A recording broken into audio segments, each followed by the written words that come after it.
Good morning, everyone. Hi, welcome. Nice to see some familiar faces again. We will be starting in a minute. Venerable is just joining. And while we are waiting for Venerable to join us, I will just introduce today's session. This is session 2 in a new series that we call, or that is centered around the Shantideva's text, A Guide to the Bodhisattva's Way of Life, and where we essentially discuss all Buddhist topics and how they relate to everyday life, but it is specifically organized around this text, and it is suitable for everyone, including for beginners, and it is also always recorded, so you can, even if you miss anything, you can always return to the recording. Thank you again for being here. And sorry, accidentally muted myself. And anything else that needs to be said? Maybe I'll also do an introduction for Venerable Tenzin Gache, who is one of our regular teachers at CKSL, joining us online today from Bailakupe. Venerable Tenzin Gache grew up in Boston in the USA, where he graduated from the Tufts University in 2005. And a year later, in 2006, he was ordained in Dharamshala by His Holiness the Dalai Lama. And since then, he has been living and studying at the Saraje Monastery in South India, in Karnataka. And he is now in the 15th year of the standard 19-year Gache study program. And he also has been an active translator. For example, he translated Gyabche Chodun Rinpoche's book, Mastering Meditation, Instructions on Karma Binding and Mahamudra, which was released in 2020, and other texts that you may be able to look up. Do we have Venerable with us? Not yet, but he will be joining us any minute. Okay, 1 second. I think there's an issue with the link.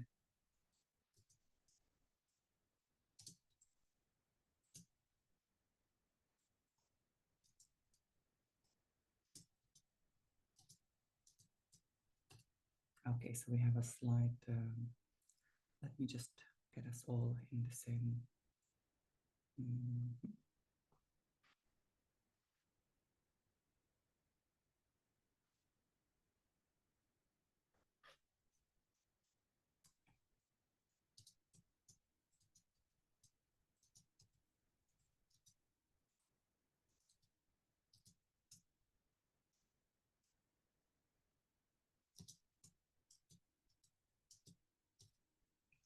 And now I believe we will be joined really any minute. So if you would like to, you can welcome Venerable Tenzin Gache by standing with your hands all lit.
Good morning, Venerable. Thank you so much for joining us.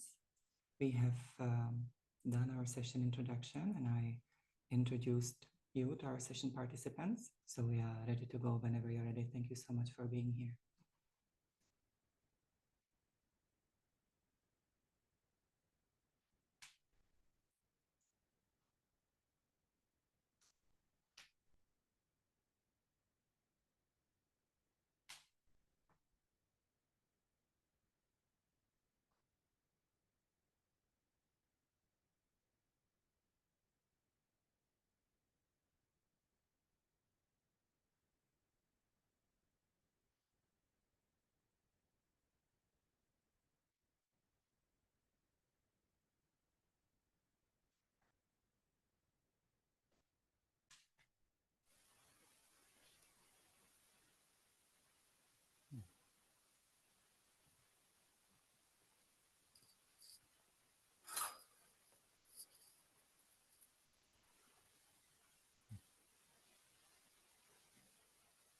Okay, good morning, everybody. So we are here. Now I believe it's the second week for this set of courses, which Venerable Legdon told me this is teaching the guide to the Bodhisattva's way of life, Bodhisattva Charipatara, but also giving a general talk about Buddhism, whatever way is fitting. So why don't we begin with some opening prayers?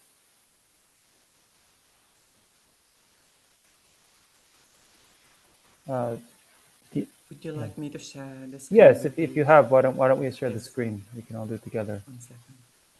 Thank you. I'll just go to the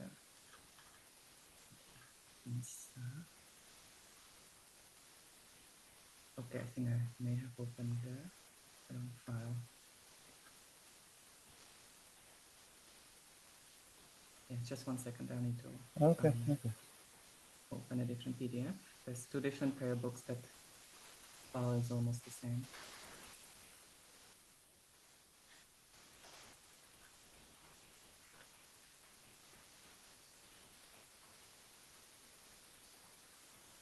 Yes.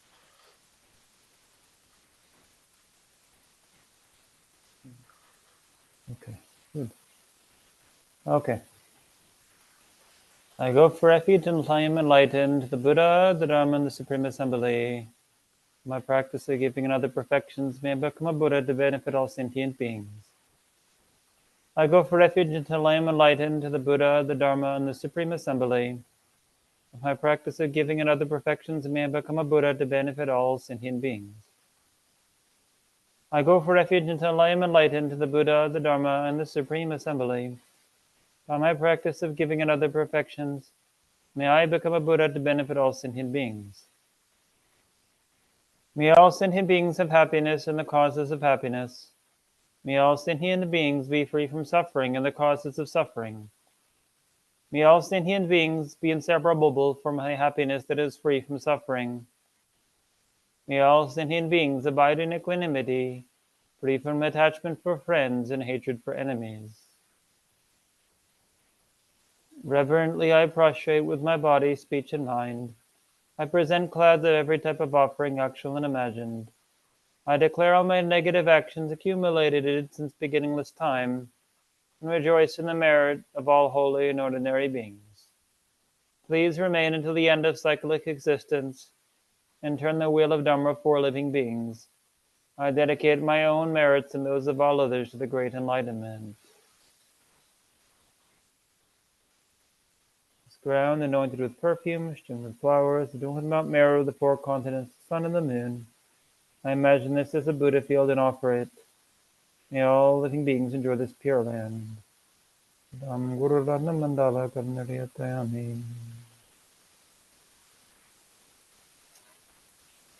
Okay, so we can begin there. Why don't we, as usual, I like to start by just sitting quietly now for just a couple of minutes so we can be very present here for the talk.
Okay, so here we are with Shaktideva's text.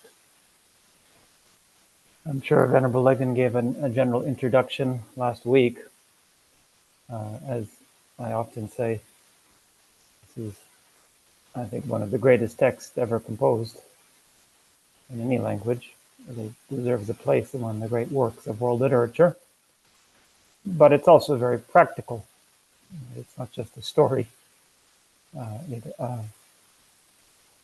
just as practical today as it was when it was composed about, maybe, was it now, 1,300 years ago or so.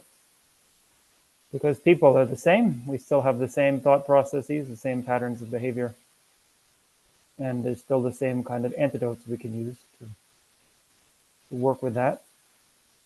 So, of course, we have the general philosophical background for this text in Buddhist, and we'll discuss some of the ideas presented here. And for those of you for whom that is meaningful for you, of course, that's excellent, and you'll get a lot out of the text from that. But if it's not, even so, many parts of the text are applicable to just about any worldview, unless somebody, well, I could say, sort of hypothetical, but obviously there's nobody who doesn't recognize that anger can be destructive, and that laziness can be an obstacle, that distraction can create problems, and so practical ways to deal with these obstacles that we experience. And so, especially His Holiness the Dalai Lama often says that the 6th chapter, which is about patience, and the 8th chapter, which is about concentration or meditation, but really actually has a lot to do with diminishing one's own self-cherishing. There's a lot in that chapter about exchanging self and other. He says those 2 chapters are really the most what make it most unique about this text. But nevertheless, all of the chapters are really helpful. So we start with the 1st chapter, which is about the benefits of bodhicitta. So thinking, why would we want to follow a Mahayana path?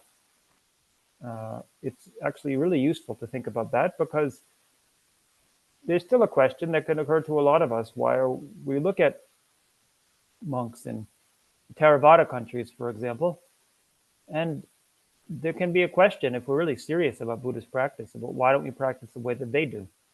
It's important to understand the distinction. It's not, now sometimes it's presented a bit of a sense of superiority. That's not what we're trying to cultivate here. We're not trying to have the sense that we're better than the other group, something like that. But we do have to have a sense from our own side, if we're going to practice the Mahayana path, why it's distinctive and what is the purpose, and how do we justify the way that we practice, which some people in Theravada countries or practitioners might find the way that we practice, and some of them do explicitly say this, they'll say that this does not appear to be in accordance with the Buddhist teachings. So it's important to understand from our own side, so we have confidence in what we're doing. What is the justification behind it? What is the worldview that this builds out of? So there's a lot of talk about that here in the 1st chapter, about why do we practice the Bodhisattva path? What are the benefits of doing so? And then the 2nd chapter is called confession. Confession, well, sometimes they use the word sin. I don't know if people like that word, the word digpa in Tibetan, but we could just think of past negativities. So it's creating a sense of humility, that recognizing that we've been creating problems for ourselves, and then coming to terms with that, rather than having a incorrect or sort of distorted view of our own stability, recognizing that we're really in a compromised state and needing to do something about that. So there's also a lot in that 2nd chapter about offering, imagining making offerings to the Buddhas and Bodhisattvas, and then also about recognizing that death can come anytime, and they were thinking, what will I do when that comes, and wanting to do something meaningful in the meantime. And then there's a little bit about the way that we've been affected by the sickness of affliction, of desire, You think when you have a minor illness, even just an ordinary illness, you would behave in accordance with the doctor's teachings, the doctor's advice, really. So even more so when we're afflicted with the disease of attachment and desire, that that brings, it says it brings ruin to sentient beings. Then why would we not follow the advice of the one who's transcended that and can advise us on how to free ourselves? And then we move on to the third chapter, which is actually, it's adopting the Bodhisattva attitude. So it's really taking the Bodhisattva vow. Sometimes actually when His Holiness gives the Bodhisattva vows, he just recites verses from this chapter. So if you have a chance to recite one chapter regularly, the third one is very good to do. You can do it on a regular basis. It's not very long. And it talks all about, may I be a bridge for those who need a bridge, a lamp for those who need a lamp. I think cultivating the attitude of being a servant for sentient beings, that we are here to serve others. And then we move on to the fourth chapter, which is about conscientiousness, or as I used the word last night that Thupten Jinpa has suggested, is heedfulness, carefulness. Because once we've adopted the Bodhisattva attitude, it's not enough just to have that attitude. We have to take care to guard the trainings. And so there's a lot of talk about the importance of taking care and the danger of not doing so. It says that even if all the gods and demigods in existence, they all tried to conspire against me to throw me into hell, they couldn't do so. But my own mind will do that. My own mind has the power to do that. So we have to be very careful and guard ourselves at all times. And then the fifth chapter begins by explaining that although we might wish to guard ourselves, if we do not tame our minds, then there's no way we'll be able to control ourselves. It's the mind is compared to an elephant. We need to use the rope of mindfulness to tether this elephant. So the fifth chapter is about awareness or introspection. Last night, again, I used the word awareness. I think I said prayojana in Sanskrit, which has to do with keeping constant awareness of what is our body doing, what is our speech doing, where is our mind, what is occurring in our mind. If we don't have awareness of that, then we can't control it. We don't know what it's doing. And then the sixth chapter, then, as I mentioned about patience, goes on because it says if we can guard ourselves in this way, we accumulate great merit. But even just one moment of anger will destroy that. We can practice a spiritual path for a long time, but it can be derailed by anger. It's an explosive affliction. So chapter 6 is the longest one up until that point. It's not the longest one in the text, the second longest, but it's the up to that point. It goes into a lot of detail about how to deal with anger. Gives all kinds of reasons from all different angles about ways that we might convince ourselves that it's reasonable to be angry, because that's really what it comes down to. There is the physiological response, of course, but at the heart of it is a particular thought process. And we have to identify that and then recognize that it is delusional. And this chapter identifies many of the different thought processes that we might go through, and the ways that we might subtly justify to ourselves that this is the right response. So then it talks about all different ways to counter that. The seventh chapter is about effort, or joyous effort. Because having practiced patience, now we can start to really make effort to generate merit and to advance on the path. It's just that a boat doesn't move without wind. Then without effort, there will be no accumulation of merit. And then finally, the eighth chapter, then about meditation. So it says that having made effort now, what do? We put our mind in single-pointed concentration. So it starts, the first part of the chapter is a lot about why would we want to meditate.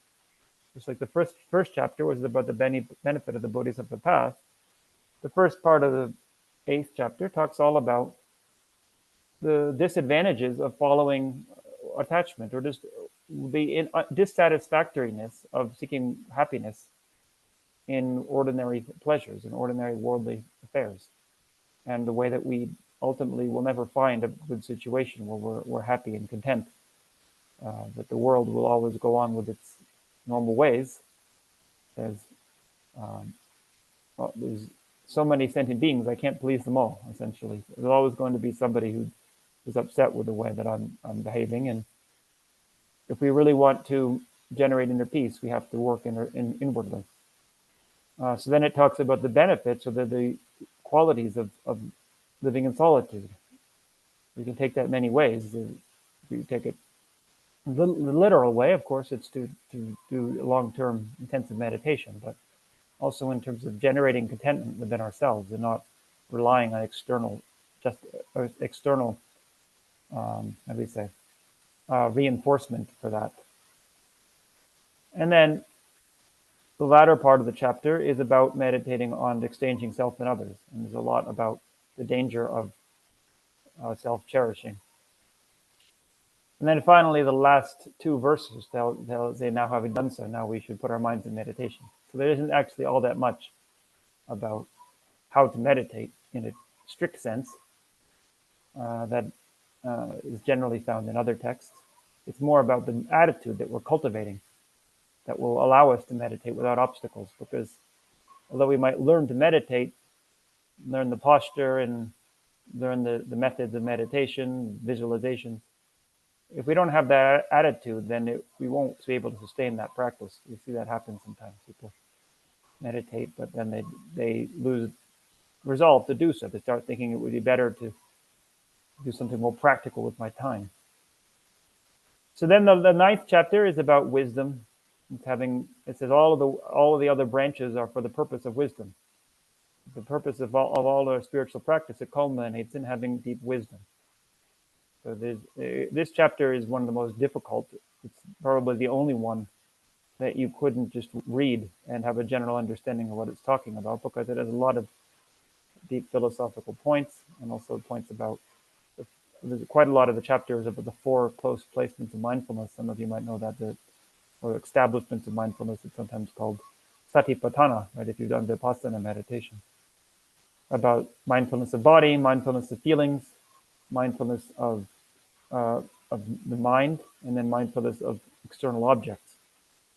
And here it's also about mindfulness in the Mahayana understanding of that. It's meditating on the emptiness of those four.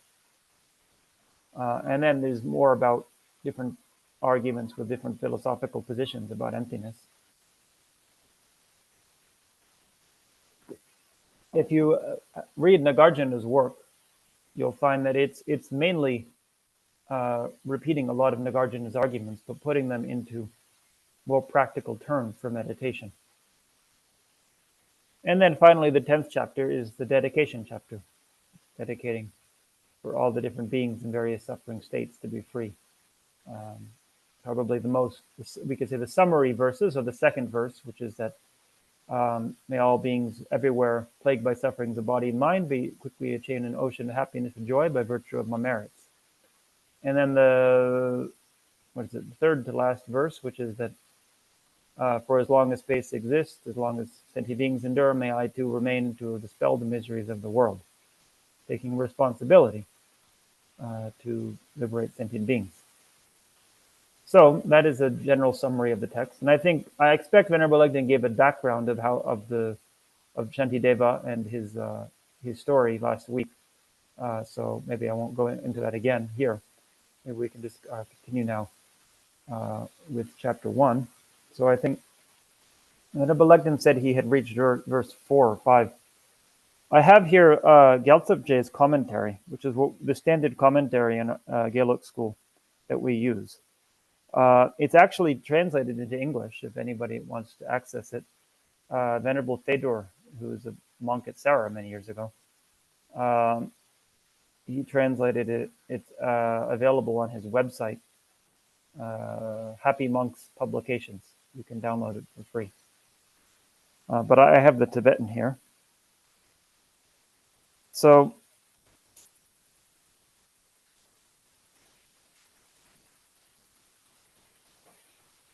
I think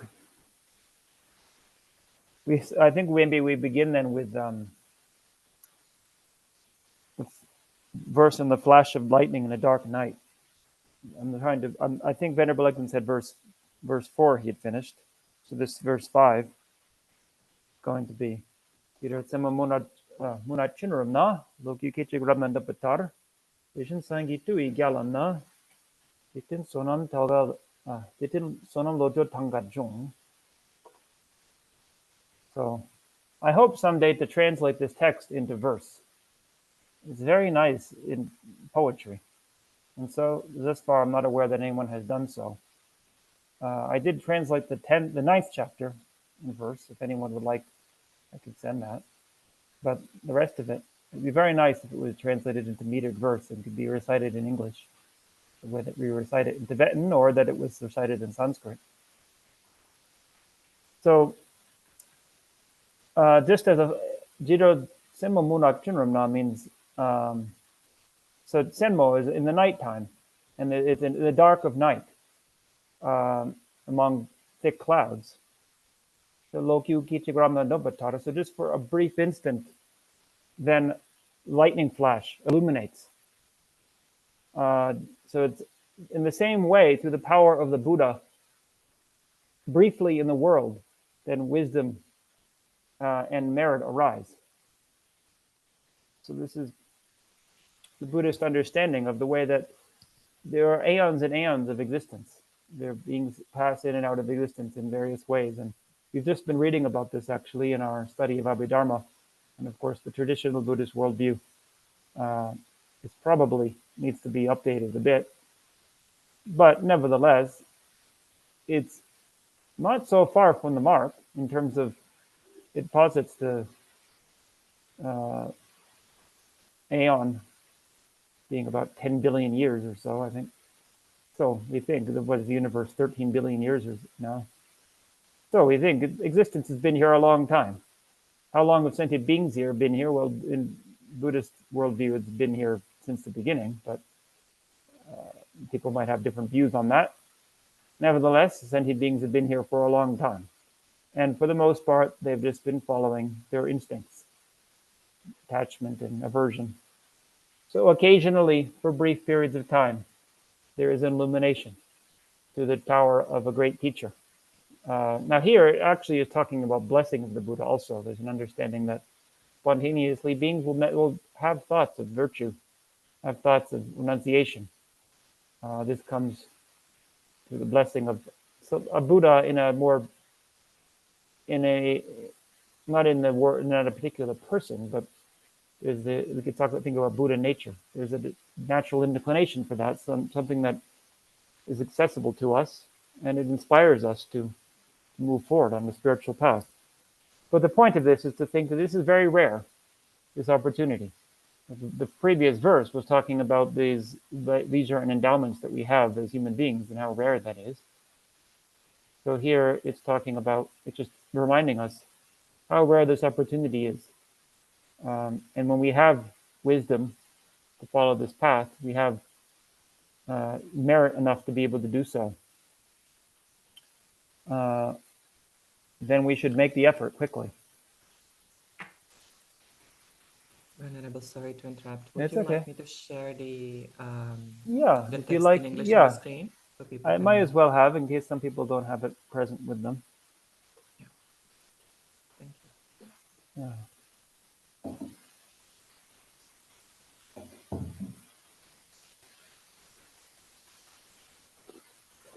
So in Gyaltsab Je, in his commentary here, and I say it is Gyaltsab Je's commentary, actually. So to give a brief background of that, it actually is Tsongkhapa's commentary. Most of what Gyaltsab Je wrote was Tsongkhapa's teachings. Tsongkhapa wrote a lot of books, as some of you might know. You've read some of them, the Lamrim Chenmo, for example. But he also gave a lot of Dharma teachings that weren't written down.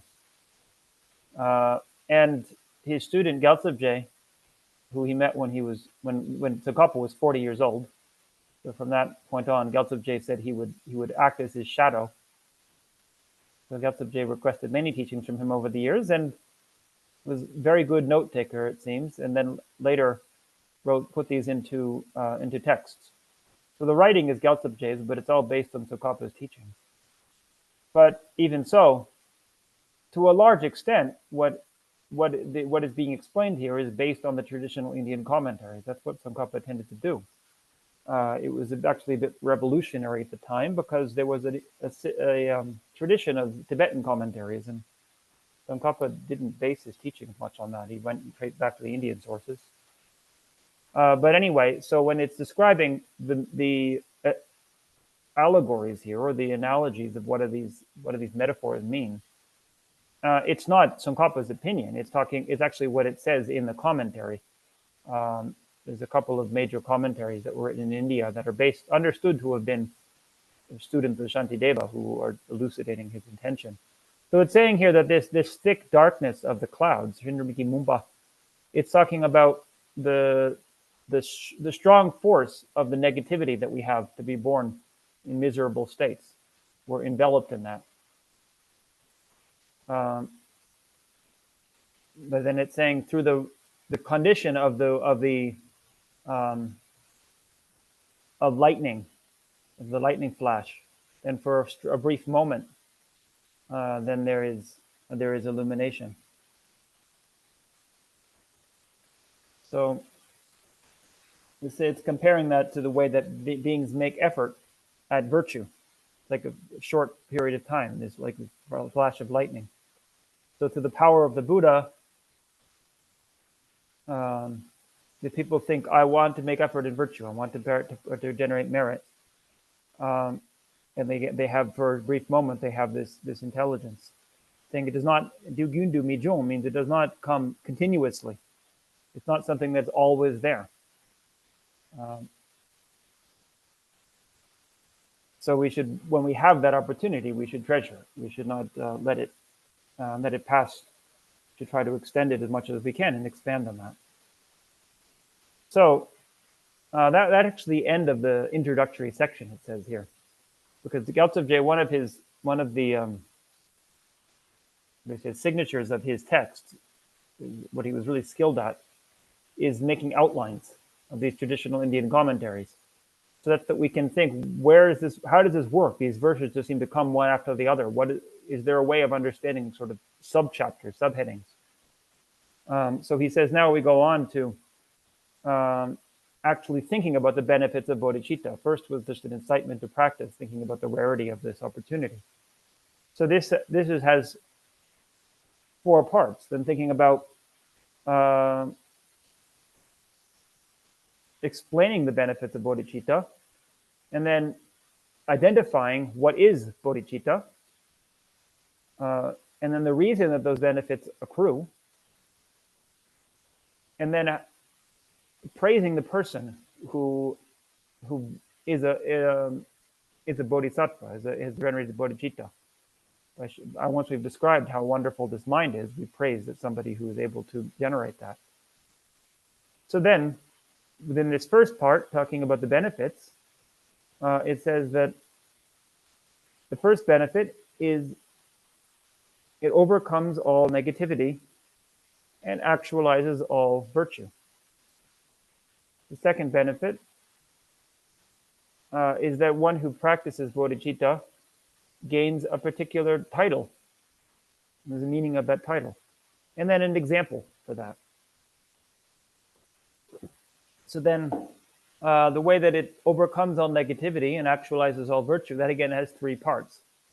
So this might seem a little complicated, but the way we don't study this text, as I've mentioned, it's not part of our study program. It's something almost everybody reads and is quite familiar with, but it's not something that we debate directly. But when we do debate text, then usually what we would do is memorize the outlines in this way. Once you have that map in your mind, it's very easy to put the text together and have it coherent. Again, this has to do with mindfulness. It has to do with keeping these things in mind. And when we think about, well, there was this particular problem I was experiencing, how do I manage that? How do I think about that? We remember where it talks about that in the text, and then we can access the relevant verse. So here we have this divided as 3 parts, that it overcomes all negativity, that it allows us to actualize the best of happiness, and how it allows us to actualize whatever we wish for. So first, how it overcomes negativity. So this is this next verse, verse 1.6. So Dipa Chopchen Shinami Sepa Dinizope Semenpa. I apologize if you don't like me reciting in Tibetan. This is how I usually access it in my own mind. So we have we have the translation here, but I'll also read based on my understanding of the Tibetan. It's saying that intolerable. Mizepa means how's it translated here? Virtue is perpetually feeble. By what other virtue will it be overcome? Horrible. That's what it says. Horrible in English, huh? So really, in Tibetan, it's jinda mizepa. It means unendurable. Something that is just, we cannot bear that. We cannot bear to have this negativity in our minds. And then it says, except for bodhicitta, what other mind would overcome that? So actually, the word zilnen in Tibetan, it's translated as overcome here. It means like outshine, overpower. Right? So overcome is a good way to see it, but it's showing that we generate such extraordinary virtue that small negativity, which was once seemed so big, it no longer seems so big anymore because our mind is much more expansive. So it's saying that it's thereby there's a good reason for us to want to meditate on bodhicitta, because we have the cause of the miserable rebirths in our minds. This heavy, unbearable negativity, and there's no other mind that can overcome this. It actually talks about here. We'll get to in a little later in the verses. There's a few pages, I think, in this later in this commentary. It talks about how it overcomes even karma, which is certain to ripen, which is a concept that was common among some of the other schools of Buddhism. That's what we're learning now in Abhidharma this year. They had the idea that there was certain karma that was just fixed. Now, some people would argue that's contrary to the Buddhist teachings. And in the Mahayana teachings, they don't accept that. They say here that even, because the idea is that certain karmas are so strong that there is no way to stop them from ripening. But here it says that bodhicitta is so strong that even such karma that would seem to be otherwise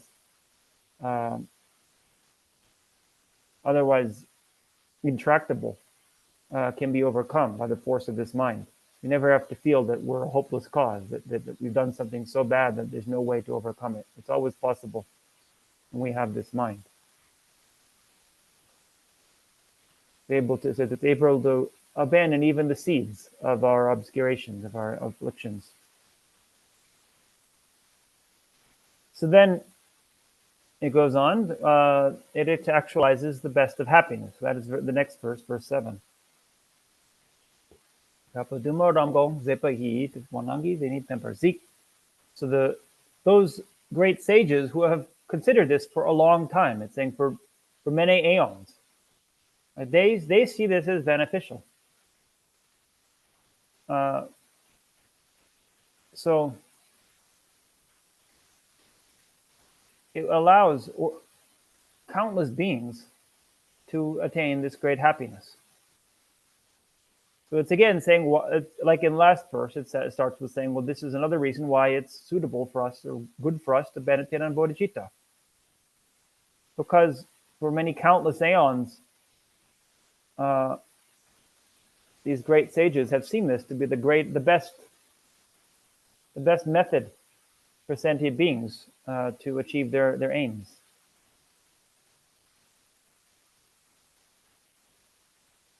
So thereby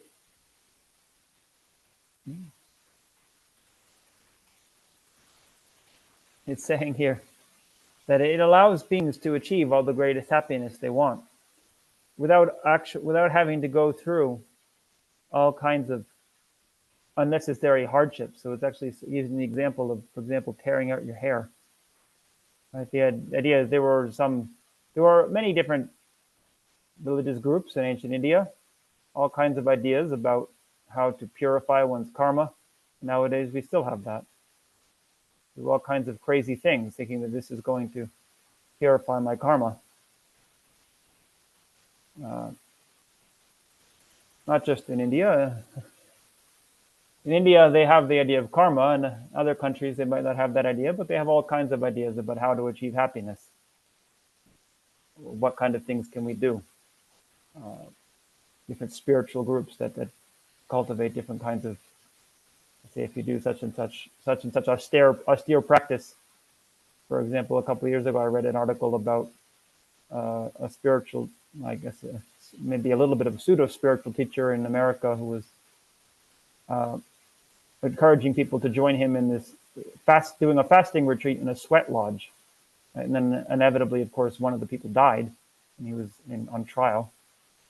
These kind of things happen, right? So here it's saying people just tear out their hair as a way of thinking this is purifying my karma, but that's not. We don't need to go through that kind of austerity. It has to do with our mind. If we have this strong mind, mental intention, it makes more sense, doesn't it?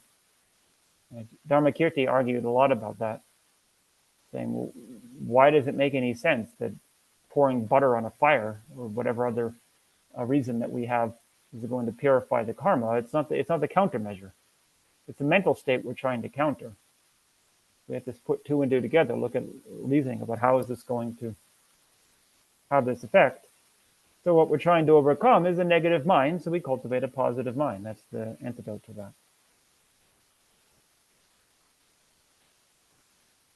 Then Gyaltsen, he then quotes from the 7th chapter. This is His Holiness always often also quotes this verse when it says, mounting the horse of bodhicitta that dispels all weariness and fatigue, or unhappiness and fatigue, going from delight to delight, what thinking person would procrastinate? The point here is when we think about how great this is, how much benefit there is in cultivating this mind, why would we not want to do so? So then we have how it allows beings to accomplish their wishes. So that's verse 8. So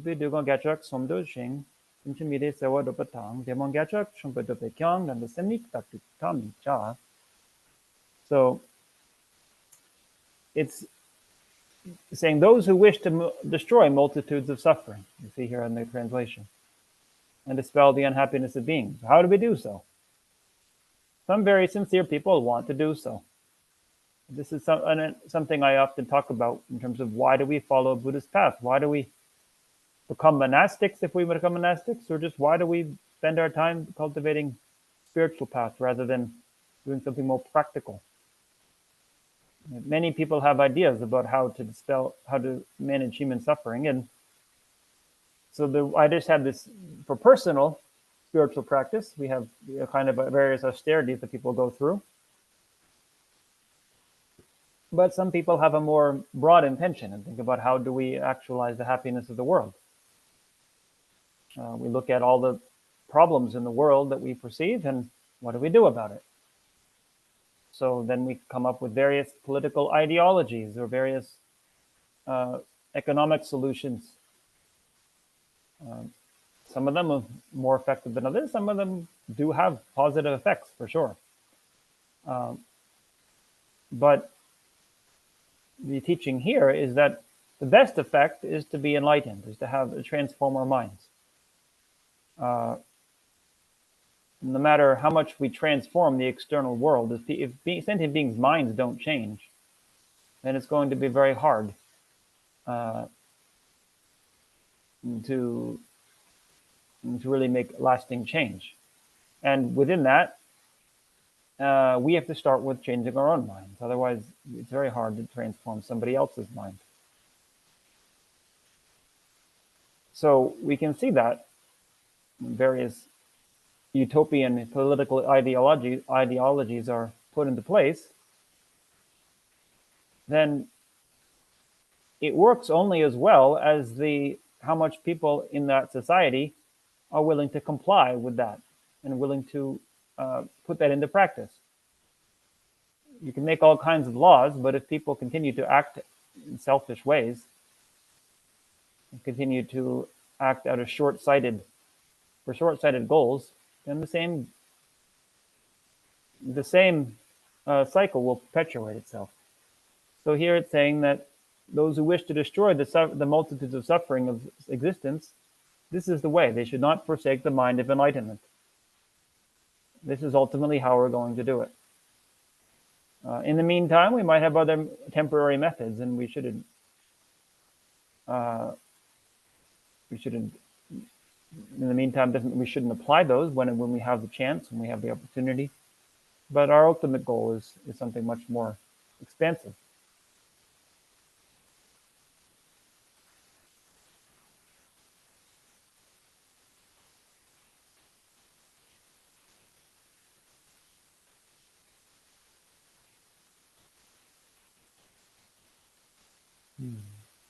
Okay, so now we have this next heading. We're coming back to our 4 root outlines. So it's that one attains a particular status and title is when you generate this mind. Now, maybe this isn't the best reason to want to do it. We don't just doing it for status, but it's thinking, the point is that whoever you are, you can be an extraordinary person. You have this opportunity. There's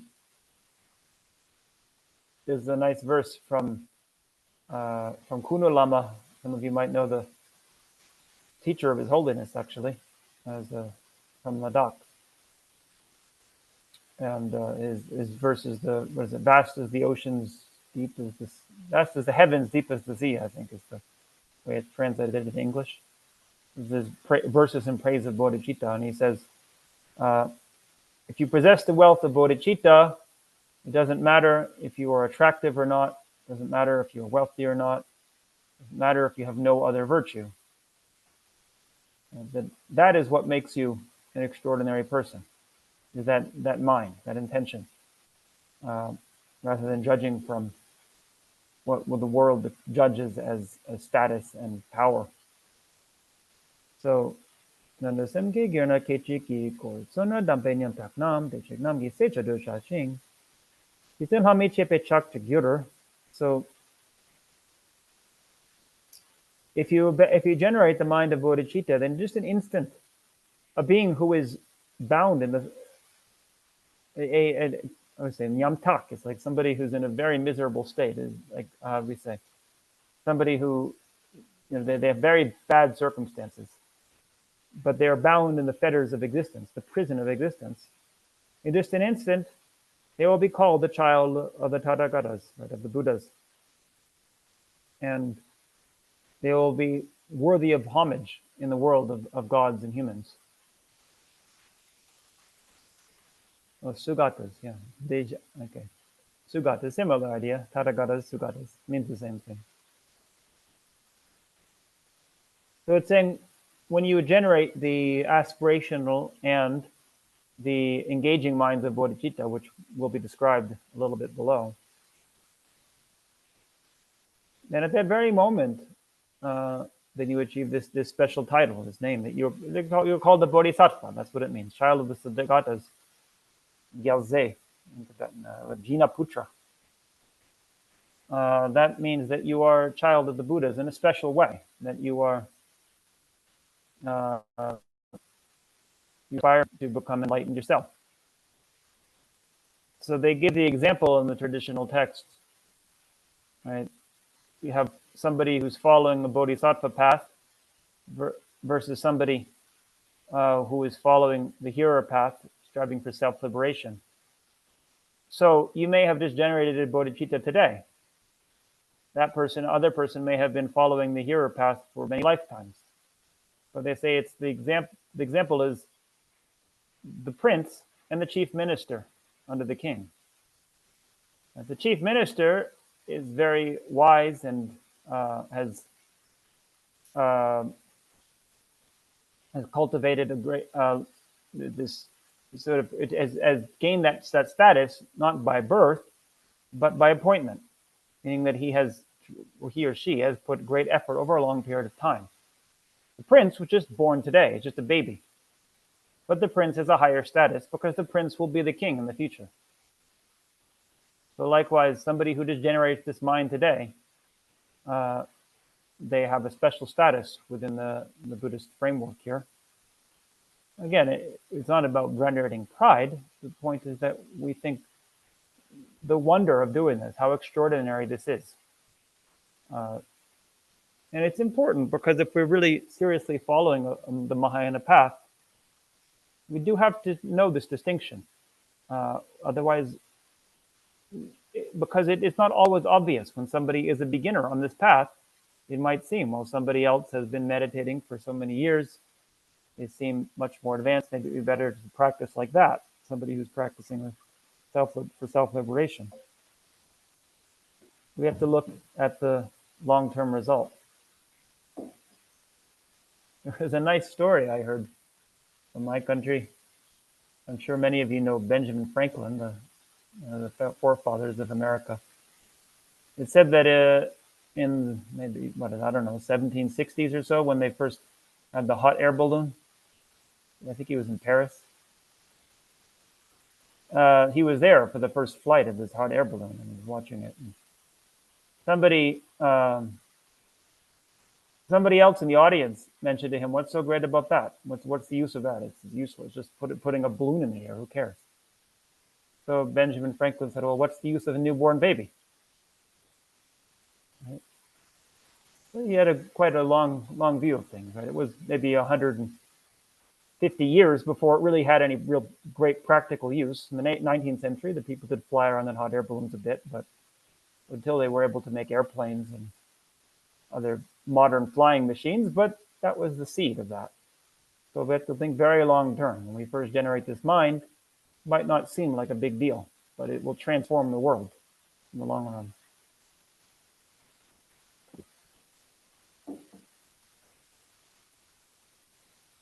So,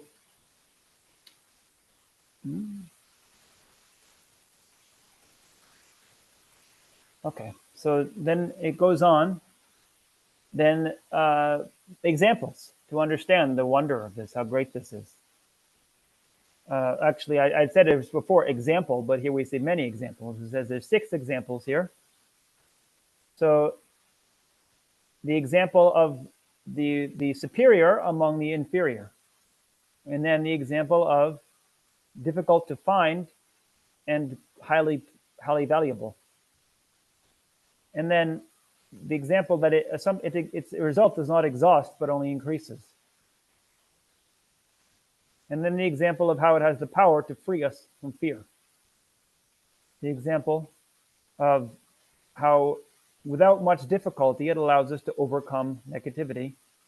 And finally, the example that is described in the sutras. So it gives a reference to a sutra here. So the first, Sergitsi Namke Chokta Bu. So it's talking about alchemy here, right? I don't know if we've ever found such a thing, but hypothetically, if there was an elixir that turned things to gold, right, then you have this impure body of ours, impure in that it's born karma and afflictions. Our body comes about through the past karma and afflictions. It does not come about through wisdom. But nevertheless, here we are. We have this body. So opinion, Didag, some. So it's saying we should really hold fast to this mind. We should, once we have generated this mind, we should treasure it and keep it as a prized possession of ours.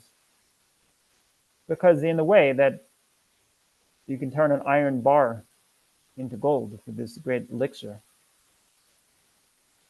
then also in terms of both its cause and its nature, I think it'll explain what those are, then I see that the body is saying is impure in terms of its cause and its nature. What that means is that in terms of its cause, as I mentioned, the body comes from karma and afflictions, whereas we tend to think of it as coming from a pure cause. We tend to think of it as maybe we have the philosophy that it was created by God or something like that. It appears to us that way as something pure. Bodies appear to us as attractive, but in this worldview, they're not. They are. We really break it down into its constituent parts.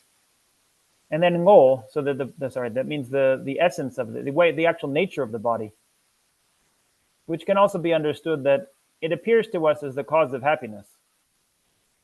We think of our body as a vehicle for having further happiness, but actually it is the abode of suffering. It will turn to suffering. It's just the nature of the body that it will turn to suffering.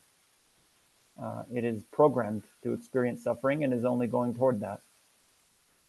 So it's impure in this way, but nevertheless, it becomes something highly praised and valuable because of the force of this mind. So then there's a quotation here from Dombo Kopa, which is the there is a Sanskrit name that I've heard, but I can't remember. Dombo Kopa means arranging the stalks. I think Guyanda Buya Sutra, something like that. Sorry, I don't know Sanskrit, but it's arranging stalks of, like we say, stalks of corn or whatever, crops. The name of the sutra. So it says Mulchu.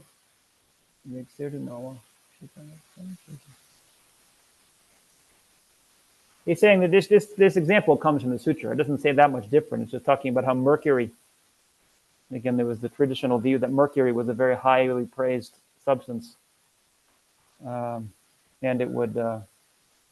Maybe rice. No, it's not the rice seedling sutra. That's different. If that's what you mean, the Shalistambhana sutra. It's not that one. It's a different sutra. But I don't know. Yeah, I don't know. It might have something to do with rice. I'm not sure what the analogy is. Dombo Kopa. So it's saying that just as the mercury can transform the iron into gold, right? In ancient times, mercury was a pressured substance. I think nowadays it's known to be a poison, but not so long ago it was prescribed as a medicine. Okay, so now we have Nye Ka Jing Ling Tan Chewe, which means it's difficult to find and it's greatly valuable. So the great captain or leader of the world. So what is that talking about? So it's the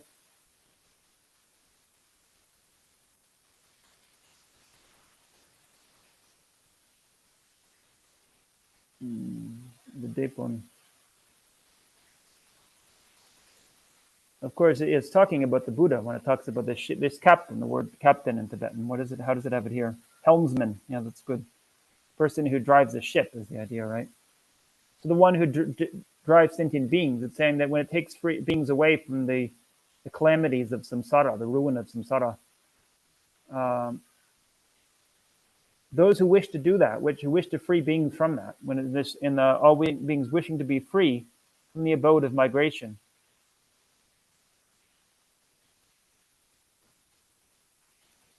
Yeah, okay, that's correct. It's saying in the way that you have the priceless jewel, priceless gem, the king of gems, it says.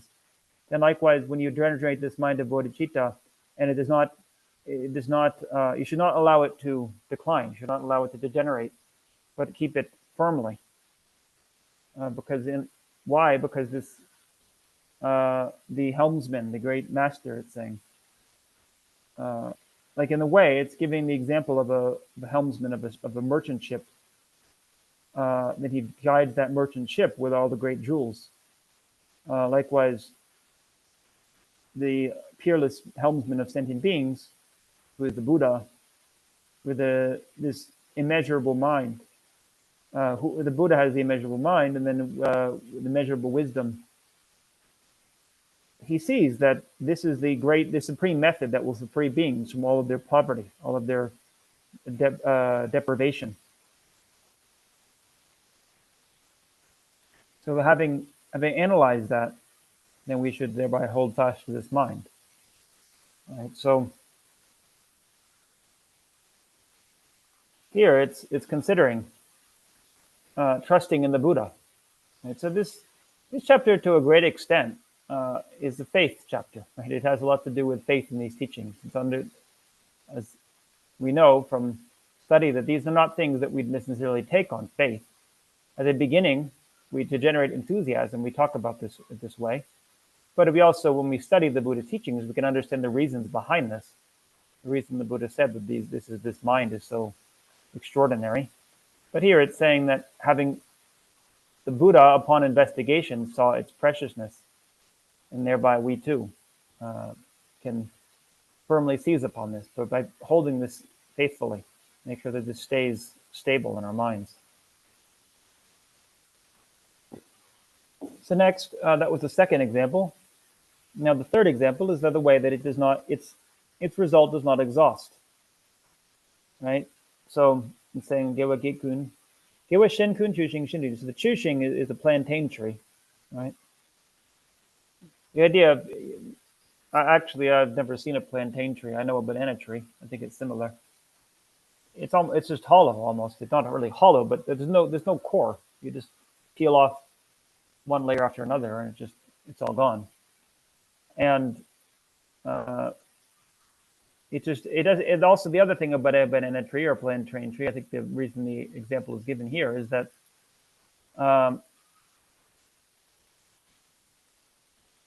it only gives fruit once, right? It sprouts, gives its fruit, and then it dies. So it doesn't give fruit, it doesn't give results again and again. So it's saying here that unlike that, because the point it's saying, the plantain tree here is an analogy for virtue that is not supported by bodhicitta. Just ordinary people in the world who practice virtue, it brings a result for them. But then they cycle in samsara, and then it's over. So it doesn't bring any lasting benefit over the course of many lifetimes. Something doesn't give a result twice. But here it's saying like the wish-fulfilling tree, the mythical wish-fulfilling tree that just keeps sprouting again and again. It just keeps increasing more and more. And it gives an example here from Lodra Misepe Dempe Do. We say, Akya Samati Sutra. Mati is intelligence. And then Akya Sama, I suppose. In Tibetan, Mizepa means inexhaustible intelligence. So that's the sutra taught by this person. It's the name of a person. So there's an example that is commonly cited here, that when you put a drop of water in an ocean, then just as you think about, if you put one drop of water in the ocean, it mixes with the whole ocean gradually. So we can't really say that drop of water has evaporated, and the entire ocean evaporates. So likewise, if we dedicate virtue to full enlightenment and with the mind of bodhicitta, then that virtue will never exhaust itself. It will become part of that ocean that will carry us to enlightenment. But the idea here is that we're always building on something. We don't just generate virtue one time, and then it has a good effect, but then that's it. We have a long-term goal, and so everything we do is in service of that. Then it will continue to give results. It's understood that if we dedicate it to enlightenment, then it will keep giving the result again and again, meaning that until we become enlightened, it will sustain us. That's the force of our dedication. Now, Tsongkhapa argues that it's not saying that it's indestructible. We have to be careful about that. Just because we dedicate something to enlightenment doesn't mean that by generating anger or by other negative mental states that can destroy virtue, that it can't be destroyed. But it won't exhaust if it's left on its natural course. And we could think about a tree that lasts thousands and thousands of years, keeps giving flowers and fruit every year. But if somebody burns it down, then it will stop doing so. So we have to guard this mind, but nevertheless, we can think that this is going to carry us a long way if we sustain this and we hold fast to this It's a much more long-term approach. And then the next analogy, Jikpa Chempo Lake Kyope Nupate. So the way that it frees us from great suffering. It's a great fear, actually. So Jikpa Shindu Mise Cheneyang Pala Tene Jikpa Chempo Tar. So just as in the ordinary, in worldly things,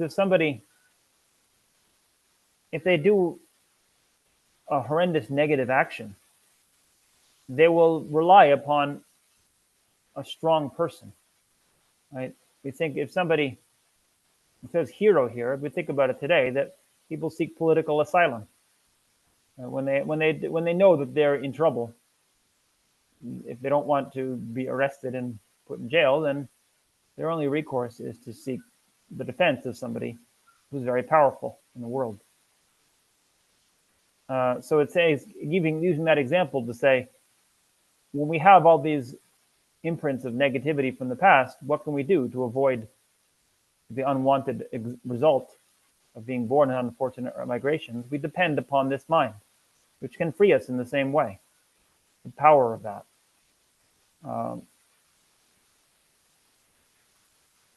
That doesn't mean there won't be any result of the past actions, but they will ripen in a way that does not obstruct our spiritual progress.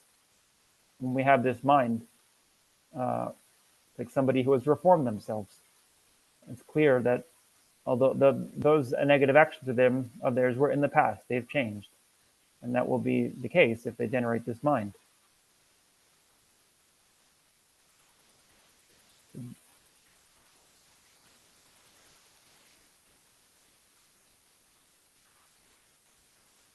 So it's saying people who are heedful of wishing, really take up to try to do the right thing and try to behave properly.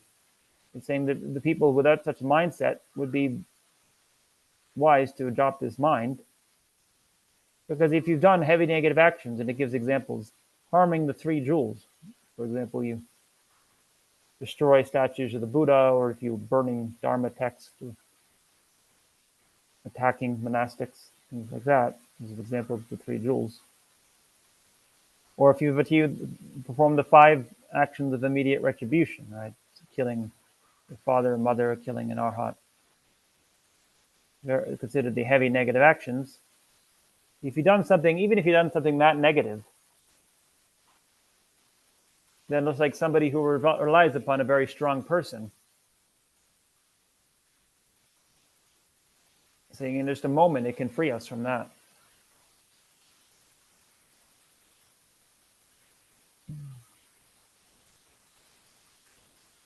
So this actually, again, it's a contrasting statement, because in the traditional text, in the Hinayana Sutras, really how we refer to it in our tradition, but we can think about the early Buddhist teachings, one more sort of modern way to talk about it. It says that if somebody performs the 5 actions of immediate retribution, then there is no possibility of freedom from that until they experience the result. So this is contrasting and saying it's actually possible. There's no negativity that's so strong that it cannot be overcome by the force of cultivating this mind. So then the next example is the way that it allows us to overcome negativity with very little effort, without very little hardship. So it's saying the great fire at the end of the aeon, that it destroys everything. Again, this Buddhist worldview, this cosmology, could certainly be updated, but it is interesting. They say at the end of the aeon, the sun will become so much hotter than before and burn everything up, which generally that's what astronomers do accept nowadays. I'm not sure if we're talking about the same thing, but the idea here is that the analogy is to that at the end of the aeon, the sun heats up and incinerates everything. The sun expands.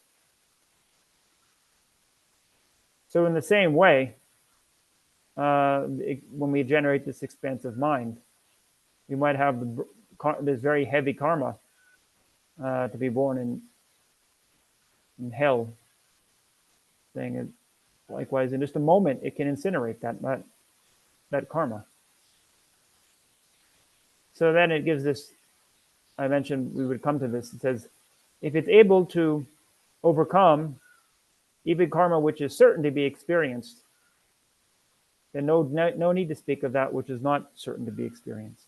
So again, within the Buddhist worldview, that means something quite specific, and somebody would have understood it in that way. That nothing is fixed in the Mahayana system like it is in the traditional text.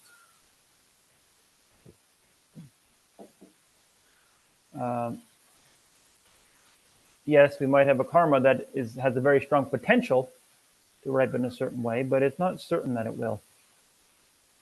It might be very likely that it will if it's very heavy, but even that can be overcome with this mind.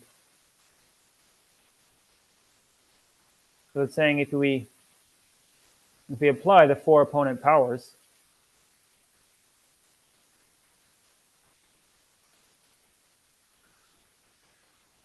then we can overcome that, right? So the 4 opponent powers, many of you will know, is recognizing the action is faulty. That's the first thing. And then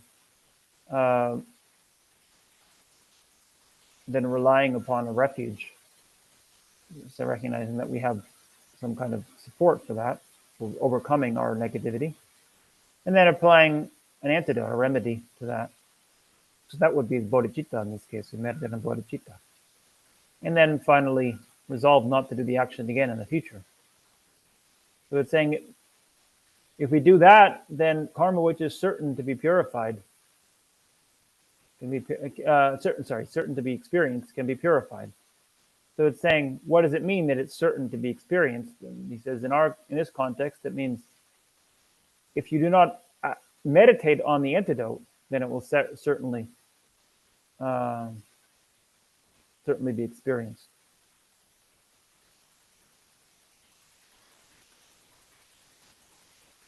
Now, we like to debate these things in the monastery. This is a popular debate, right? If it's saying that karma that's certain to be experienced means that if you don't purify it, it's certain to be experienced, then by implication, it's saying that karma that is not certain to be experienced, even if you don't purify it, it's not certain to be experienced. But that would seem to contradict the fundamental point of karma, the four general characteristics of karma, which is that karma is definite. Right? What does it even mean to say, if it wasn't purified, it won't necessarily be experienced? Well, then why is it karma in the first place? Why would it be not experienced or not? There's enough time. Anyway, it's a bit of a, it doesn't have it's a bit of a, how do we say, logic debate. It may not be so relevant in this context.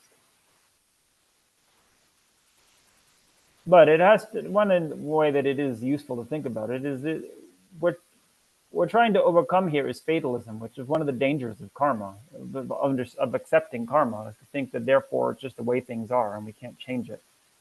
And to become a bit complacent. Well, this is just my karma to be this way, I can't change that. But here it's saying it's just the ripening of a very strong potential, but it doesn't mean it can ever be overcome. So next we have the benefits as it's described in the sutra. So it's saying that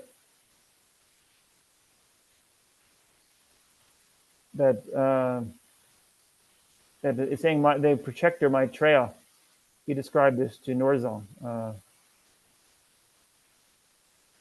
I'm trying to remember Norzong in Sanskrit. Zong is going to be Bhadra, and Nor is wealth, right? Good wealth. There's a story of this Bodhisattva, Norzong, who would practice devotion to his teacher. Some of you might know. There's what do we say? there's a prayer that Lama Zopa Rinpoche, a Lama prayer that he encouraged students to recite, a glance meditation on the path to enlightenment. And it says, just as the Bodhisattvas Norzong and Dokdugun, which is the good wealth, and then Bodhisattva always crying. Those are the examples of Bodhisattvas who practice proper devotion to a spiritual teacher. Anyway, so the context is that in that sutra, it's again the Dompo Kopedo, the Array of Stocks Sutra. It's saying that the benefits of it were praised as immeasurable by the intelligent one, by the Manjushri.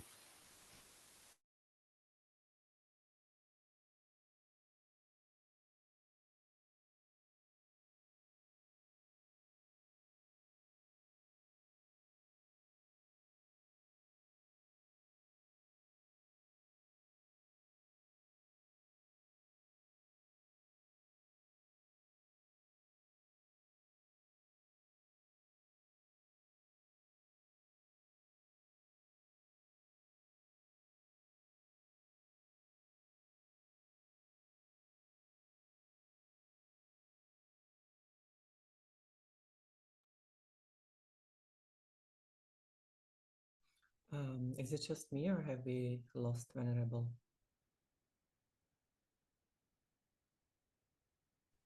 Yeah, we seem to have lost him. Okay, might be a power cut then in. This happened yesterday as well, so we'll wait. Yeah.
Oh, hello. I didn't realize that. So what happened is the power had gone out some time ago, and I didn't notice. So I didn't know that the computer was dying until it just died. So I plugged into the house battery here, but I didn't realize that the computer was going to be all booted up when I turned it back on. So it was waiting for me. Okay, so we got cut off there, but I was mentioning that in this particular sutra, then to the youthful Shonin Norzong, the youthful Norzong, in the sutra it says that Maitreya said to him, son of the lineage, the bodhicitta is the seed of all dharmas of the Buddha, meaning all the qualities of the Buddha. And it also increases all of the white virtues of sentient beings. So the point here he's saying is that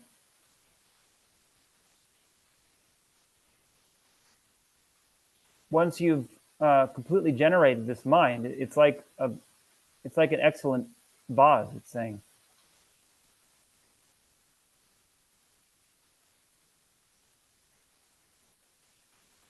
Because it's saying it holds this great expansive mind. It's like a great container, is the idea. And also because it is victorious over all the enemy of the afflictions. So in that way, it is like a spear. So it's saying that there were many analogies that were given in this sutra.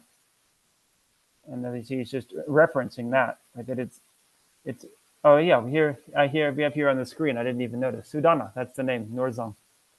So it was explained to Sudana by Maitreya about all of these. So you can look in that sutra. Dompokopa. I think it's probably in English. You have to find out. But they're translating a lot of things these days. Okay, so then we have, and secondly, going back to the beginning, because this was explaining the benefits, was the first major subheading of the chapter. Now we have identifying what is bodhicitta. So this is a quite different term, a different turn here. Now we're not talking about the wonders of it, but we're saying what is it? What is bodhicitta? So first, it's the way it's divided in terms of its nature, the two main kinds of bodhicitta, and then examples for those, and then the difference in terms of the benefit of the two of them, the two kinds of bodhicitta. So saying in short, bodhicitta is known to be two. It's aspirational and engaging bodhicitta.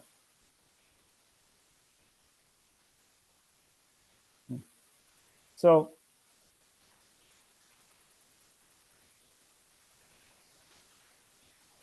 saying what is the definition? The Gyaltsabje goes on a bit of a long tangent here, explaining more. Because what is the definition of bodhicitta?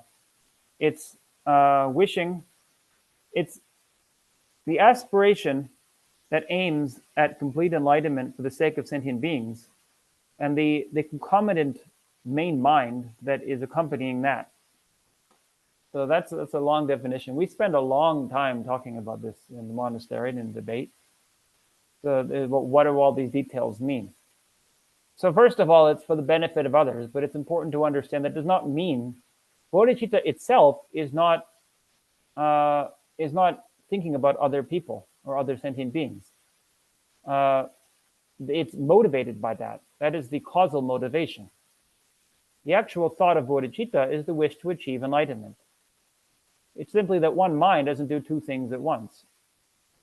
The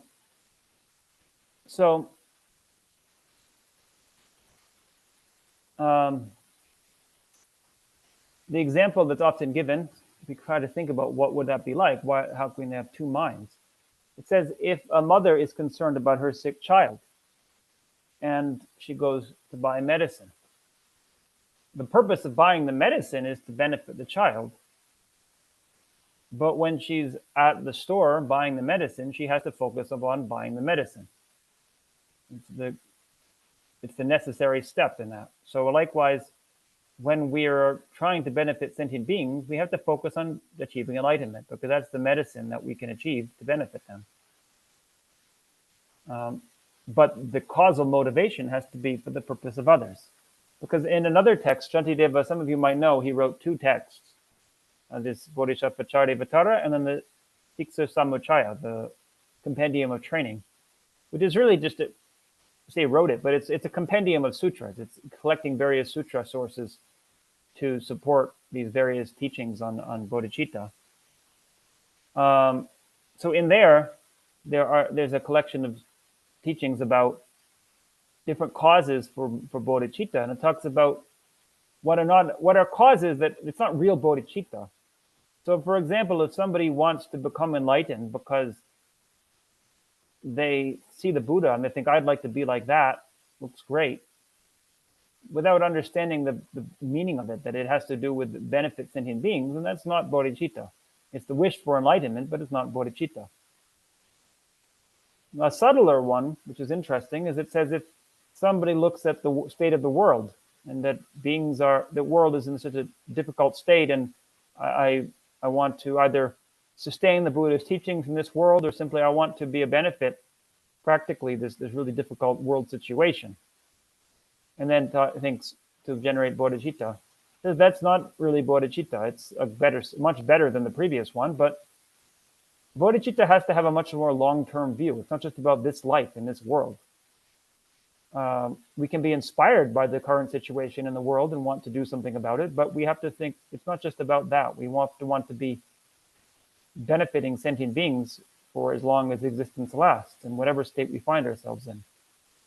It gives us more mental strength because we're not so, our mind doesn't fluctuate with the ups and downs of the world. If we have generated bodhicitta, we may or may not be of great benefit to the world in this life. If the karma is very strong, and our bodhicitta is still more, seed or a more undeveloped state, then might not be able to do that. We can do something. It's better. It's certainly better than if we didn't do that. But it may be the case that things go really bad in our lifetime, and we can't overcome it. But in the long run, there's no doubt that we can be enlightened. We have to take a very long-term view. And so that is the causal motivation, is thinking about others. But then it says it's concomitant with this mind that's wishing, that's aiming at a complete enlightenment, which means enlightenment, one's own enlightenment. And then concomitant means that it's the main mind. So why is that significant? Really, the point is that I think I've mentioned in other talks, and maybe I haven't mentioned here, that this word semke in Tibetan, it's interesting. The word, it is true, the word bodhicitta in Tibetan, literally it translated as jangtuki sem. But it's actually not, in most texts in Tibetan, they use the word semke, which is how it's referred to in the Abhisamaya Lamkara, the ornament for clear realization, which is usually translated into English as mind generation. And I've come to have a lot of doubt about whether that's correct translation. It's certainly not how Tibetans understand it. It took me a while to figure that out because I asked my classmates about it and also some of my teachers. I always just assumed it was mind generation, which is what I had been taught in English. I never asked anybody how they understood it, but all of my classmates agree that sounds silly to them. Actually, it's not that's not what the word "ke" in Tibetan can mean. It can mean to generate something, but can also mean to expand something. And so their understanding is it means an expansive mind, and a mind that has expanded itself. It's more thinking about all sentient beings. So that's why it's significant that it's the main mind. It's that having this aspiration expands our mind. Our mind becomes much broader in its outlook. So then it's quite important to understand the distinction between the aspiration and the mind that's concomitant with it. Now, it's funny actually. Somebody had been making a joke about this many years ago, and it took me all these years to find out why it was so funny. So now I see, because actually one of my classmates who didn't quite understand it in the same way, he thought it meant generate the mind generation. And so when he was speaking that way, people were laughing. I didn't quite get the joke, because we had a debate exam some years ago, as we have every year, and then everyone has to debate in front of the class. So this classmate of mine, who's the attendant of my teacher, Gache Sangye, who's currently the abbot of Yume Monastery. At that time, he was the disciplinarian of Sarah J. And so he was watching the debate exam, and his close student, his attendant, was debating that it follows that the person who's answering the debate to him follows that you're a bodhisattva, which of course nobody in Tibetan culture would say I'm a bodhisattva. So it's sort of funny to say it follows you're a bodhisattva. So he said, no, I'm not a bodhisattva. He says, it is because you have bodhicitta, you have mind generation. Why? Because your mind is generated, because it comes from causes. Right? It's a generated thing. Right? So I just thought it was silly because it's a silly thing to say, But the reason, and then his teacher, Geshe Ngawan Sangye, was lost himself laughing behind when he was watching this.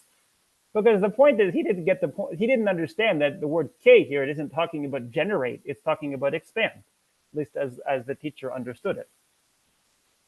It's a we say in English a homonym, but it's not the same. It doesn't have the same meaning. Anyway, but it's I've done a little bit of research in this, and because I think it's quite an important point. And if I translate a text, I want to decide how I'm going to translate it. It, at least from the people I've talked to about the Sanskrit, it's actually not certain to me whether it has that same double meaning in Sanskrit.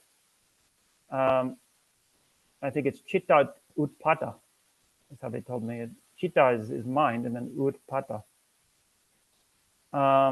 But I want to see. I want to do more research, because the word kye in Tibetan, it does translate certain Sanskrit terms. In the Vinaya, they use the word kye quite a bit, and it clearly means to expand. So I want to know what that original term was in Sanskrit. Now, I have to rely on other people to research that for me, because I don't know Sanskrit, so it becomes a little difficult. But anyway, don't want to get too much lost in the academic part of it here, but it is quite important, I think about what it means to expand the mind here. I like this. Nowadays, we talk about Kannada. Interesting. I would not have thought in Kannada it had that meaning, because Kannada is not a Sanskritic language, right? Interesting. Yeah, it's production. That's what I was told, is that generally it means production in Sanskrit. So whether it ever, in any context, it has that same second, how do we say, second connotation as expansion. Because in Tibetan, K almost always means production. It's not that common to use it as expansion, but there are certain contexts, like loke in Tibetan. Loke means you learn something new. Your mind expanded a bit. You got more understanding. So, nowadays in modern psychology, in some circles, they talk about altruism. They talk about expanding the circle of empathy. I like that term a lot. That we have a general sense of taking care of people who are close to us, our family, our friends, but we want to widen or expand that. That's what bodhicitta is doing. It's expanding our intention, thinking much more broadly, both in terms of number and time and degree, thinking about what our potential is. The more expansive that is, then the less we'll be fazed by the minor things that occur in the meantime. So that is the definition that Gyaltsab here gives of bodhicitta. Then he says, if we talk about it in terms of dividing it by nature, there's two different kinds, distinctive things. One is aspirational bodhicitta, and one is engaging bodhicitta. And then he says also in terms of concomitance, there's 22 different times. This is talking in the sutra. There's 22 different kinds of bodhicitta that have to do with as one develops from the beginning stages to the full Buddhahood. The first one being the earth-like bodhicitta, when we first generate it, because when you first generate bodhicitta, that's the foundation for the entire path, like the earth. Finally, the cloud-like bodhicitta, when one becomes a Buddha, because it's like a cloud that rains upon all sentient beings. It's expansive and envelops the earth. And then, in terms of its, there's different ways of dividing bodhicitta he's talking about here. In terms of the boundaries, meaning in terms of stages that one goes through. And there's 4 kinds. There's the aspirational. Mucha means like when we're mainly working based on belief or faith, which is when somebody hasn't yet had a direct experience of emptiness. They haven't directly seen the truth. So there's still not a complete certainty in the possibility of enlightenment. And then when somebody has directly seen the truth, then it becomes laksam semke, which means like the altruistic or the superior mind. bodhicitta, and then the Namparmimpe Semgye, the ripened bodhicitta, which means when they're on the 8th, 9th, and 10th ground of a bodhisattva path, if any of you know about that. Because at that point, it says that one really doesn't have to make much effort. It's just the path just naturally flows because you've accumulated so much merit for so long. It's ripened, the ripening of the past effort. And then finally, the bodhicitta, which is abandoned affliction, that is in the Buddha's continuum. It's true, complete bodhicitta, the mind of enlightenment, the enlightened mind. Well, we could, again, taking that analogy, the expanded mind, it makes more sense. Otherwise, it doesn't make a whole lot of sense to have, say, the Buddha has the mind generation. The mind has generated the intention to achieve enlightenment because the Buddha is already enlightened. But the Buddha has the fully expanded mind. It makes a lot more sense. So it's saying, now that we're talking about these two, the aspirational and engaging bodhicitta.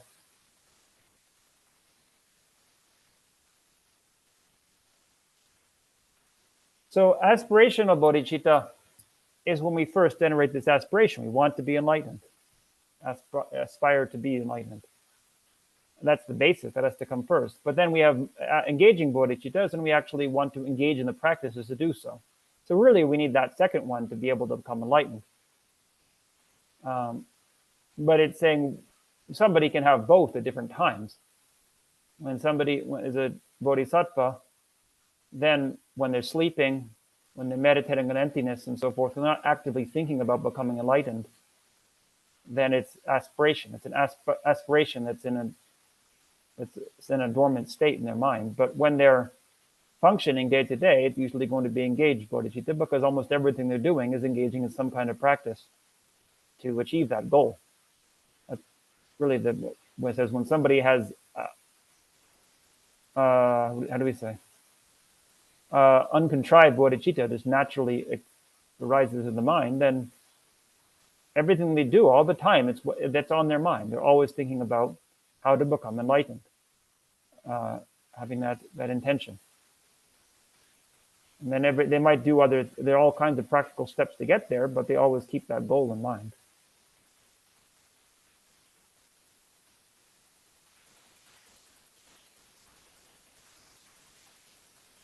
So Gache goes into a long discussion here about the distinctions between them. I'm not sure we need to talk about that much now. But we can talk about, because some of you might be interested in this, you might know about bodhisattva vows. This is an important part of generating bodhicitta. Now, the word vow is another one that in English, I think, has some issues, actually. And it can actually lead to some confusion. The word vow in English is translating dompa in Tibetan, which is sambara in Sanskrit, which means to bind or to restrain. So we have the promise to become enlightened. We make this very strong promise and wish. That is different than the vow, or say the dompa. So the aspirational bodhicitta is associated with a promise, with a strong promise to become enlightened. So that might be called the bodhisattva vow, really. But usually when people say bodhisattva vows, they talk about taking the dompa, the restraints, adopting certain practices. Restraint meaning we restrain ourselves from counter actions that are contrary to that to that mindset. We learn about all the teachings about what is the best way to behave once we've generated this aspiration. Geshe Tenzin Namdak gave a very nice way of thinking about this, because some people they react when we say the way to behave, the way to practice. It sort of sounds very restrictive. But he gave the analogy, for example, if you play a sport, you need to know the rules of the game. You have to know you go out of this boundary, this is the consequence you're going to have. So you learn certain rules so you can play the game very well. Doesn't mean at the beginning you're an expert, but you have to learn the rules in order to eventually become an expert. So likewise, to learn about the Bodhisattva path, you learn about, if you go this way, you're going to have these consequences if you want to stay on this on course.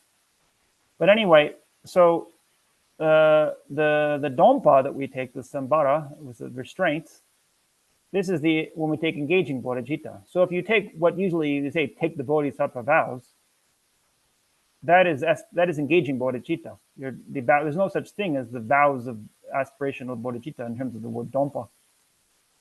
And then you have the other thing is that people say there's bodhisattva vows, the 18 vows, the 18 root downfalls. But that is actually why I think the translation is not quite right, because you don't actually have 18 vows. You have one vow. You have a vow to attain enlightenment. And actually to make that more, it's not just one. It's actually, we say it's 7. Because you're restraining yourself. You have 7 main restraints to restrain yourself from killing, stealing, sexual misconduct, lying, harsh speech, divisive speech, and idle speech. And then also restraining yourself from not practicing the opposite in the context of the Bodhisattva vows. Then you have the 18 root downfalls, which are all contrary to those practices. So it's not literally vow.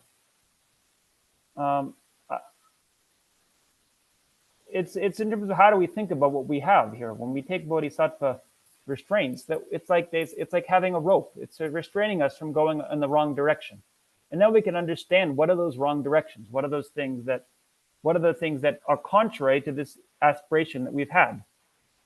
So when we have the 18 root downfalls of a bodhisattva, right? Something like praising oneself excessively. That's the very first one, right? Then that is very much contrary to the practice of a bodhisattva.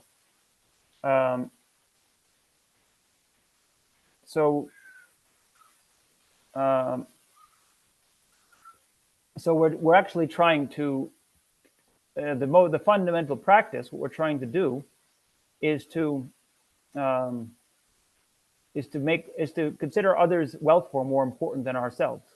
So it's quite contrary to that to then excessively praise ourselves and denigrate other people and say that I'm the best and everybody else is inferior.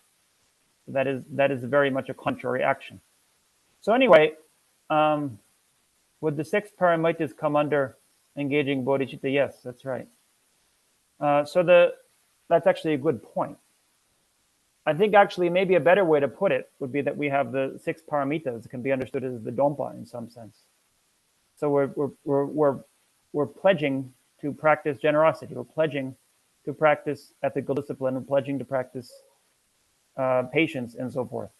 Because all of the bodhisattva downfalls, so the 18 root downfalls and 46 secondary downfalls, all of them can be correlated to any of those 6.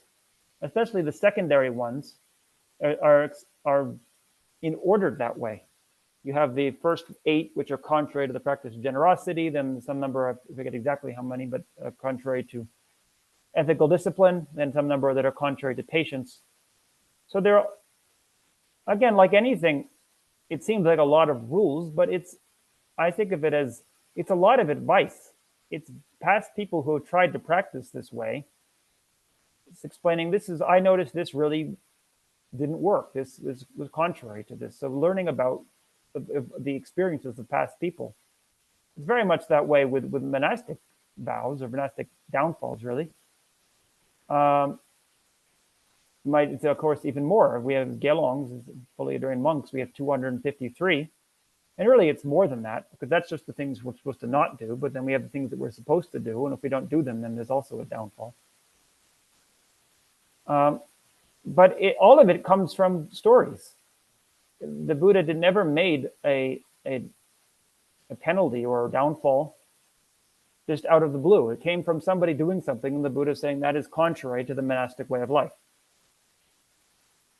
So it's actually very helpful. It's a lot of advice.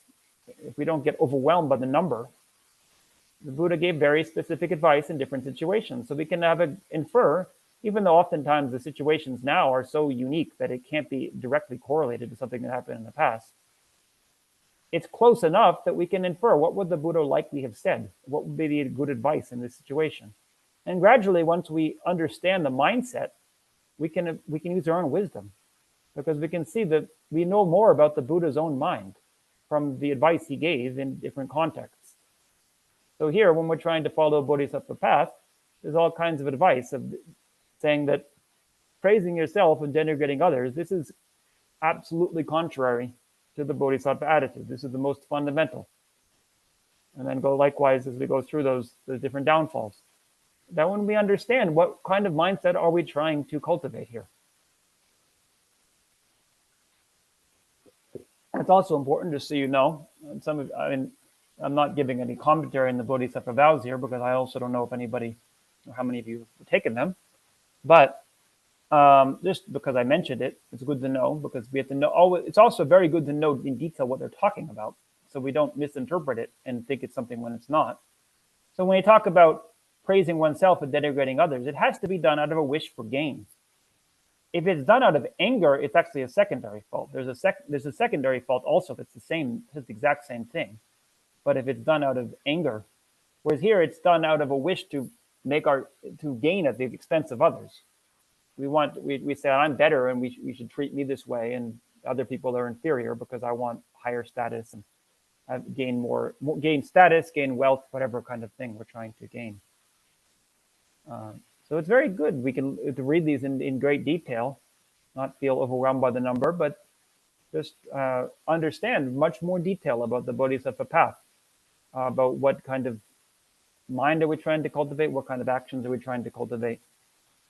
I'll say this. And so we understand that there are certain fundamental restraints that we're trying to do. So to give the example, so I actually have not, we don't study the Bodhisattva vows actually as part of our program. I studied it quite a bit. Fortunately, I had the opportunity when I was translating my teacher's work the past few years. But it's the monastic vows that I know in much more detail, and talking about the restraints is I know more in that context. So for example, as monastics, we have the vow, the restraint, right, from lying. That's one of the 7 fundamental restraints. But then we have the 253 downfalls. 13 of them are lies. They're just different permutations of different ways of lying. And many of the other ones are related to lying.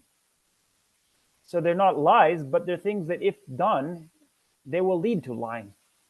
So they're all just different ways of trying to stop us from the fundamental restraint of not lying. If we understand it that way, it's just very detailed things about if this kind of thing happens, this could lead to this kind of consequence. So for example, as a monastic, we're meant not to speak of our own realization if we have any kind of experience or realization, even if it's true. If it's lying, of course not, but if it's true. And the reason is that leads to lying. If I claim to have some kind of realization and then I get a lot of students, somebody else might notice, well, if I can't get students unless I claim the same thing, so I'm going to have to do that too. So it encourages an atmosphere where people talk about these things. So as the Buddha said, it's better to keep these things quiet for the most part. In certain circumstances, there's exceptions, but generally speaking, it just, in terms of honesty, it's best not to go around flouting one's own qualities. So likewise, the more we understand them, we understand the reasoning behind them. Okay.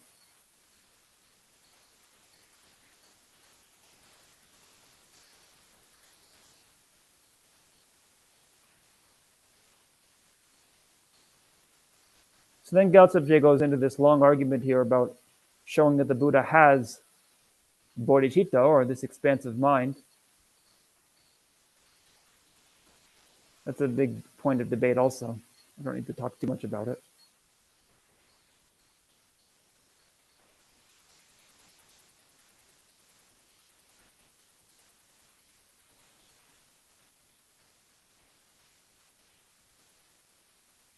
So then he talks about the engaging vows, or the engaging restraints, but we'll use the word vow because people are familiar with it.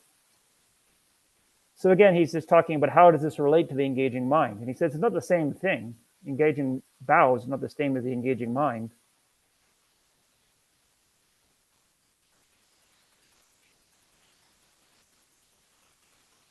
But he's saying at the same time, there's no such thing as taking engaging vows apart from taking engaging bodhicitta. It's the same ceremony. There's a particular ritual you do. And that is when you say you take bodhisattva vows. If you've done that, that is taking the engaging bodhisattva vows and the engaging mind.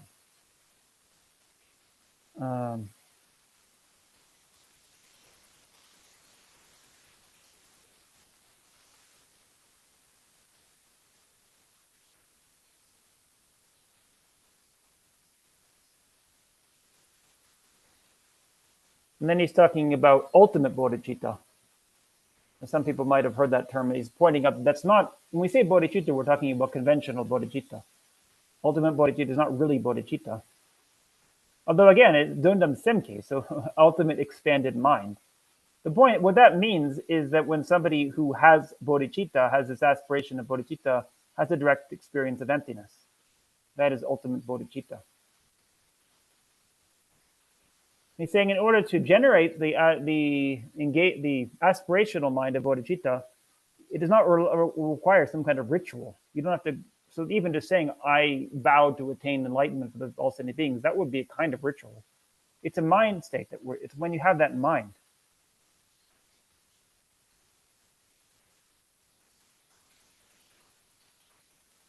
So when you think I'm going to keep this mind until I become a Buddha, and you have that promise in your mind, that damcha, which means that you've made that firm intention. How do we translate? I think promise is probably the best translation in English. He's saying that promise is comparing to a hook, jakyu.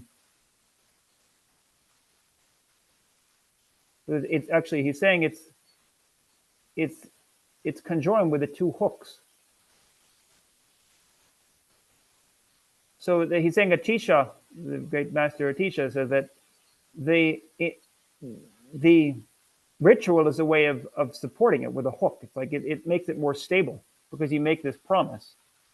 Whereas it's your own mind, but when you go through kind of ritual, either just saying the words or making in front of a master or in front of a statue, whatever ritual, then it makes it more stable in your mind. You made a promise. Like we have a marriage, for example. I sometimes use that example. People say we don't have rituals in the modern world, but most people, when they get married, they go through a very elaborate ritual. They don't just sign a form or just say, we're married now. And even though it's not anything substantial, but it makes a much stronger imprint on the mind. And maybe it'd be interesting, I think, actually, we could do some kind of longitudinal study to see if people who have elaborate marriages are less likely to divorce. I wonder, because you think, well, I went through all that trouble, then maybe it's stronger in your mind. The same idea here, that if we really make a very strong intention and we make it a big deal that I'm taking the Bodhisattva vows and I'm making this a very special day and taking time off to do this and going to see a teacher and all of this, it's going to make, I really made that, I made such a strong intention then and such a strong commitment to this. I think that's the word I was looking for, commitment, for Damcha. Such a strong commitment to it that it's less likely that the mind will fade, where if it's just simply a mental intention, it doesn't make as strong of an imprint in the long run. So he's saying we have to then be careful to avoid the causes for it to degenerate, such as the four black dharmas, which has to do, the four black dharmas, I think it's lying to your teacher. We don't actually memorize those. It's in the Lamrim. But those, it talks about that. You can look it up, the four black dharmas, or the four, I'm not sure how, I think that's the word they use for it. It has to do with things that obstruct the flourishing of this mind. And then rely on the white dharmas, which is the opposite of that. Right?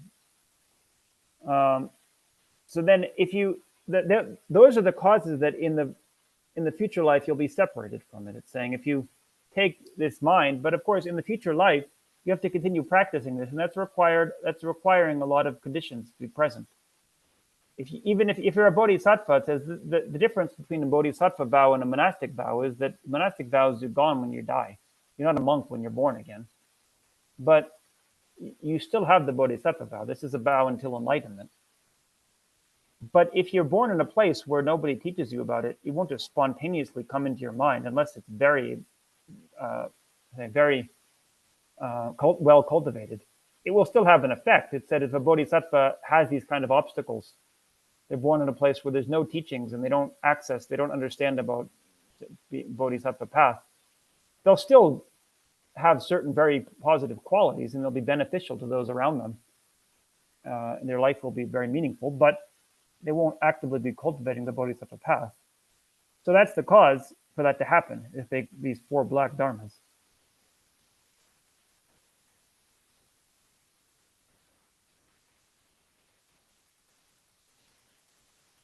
So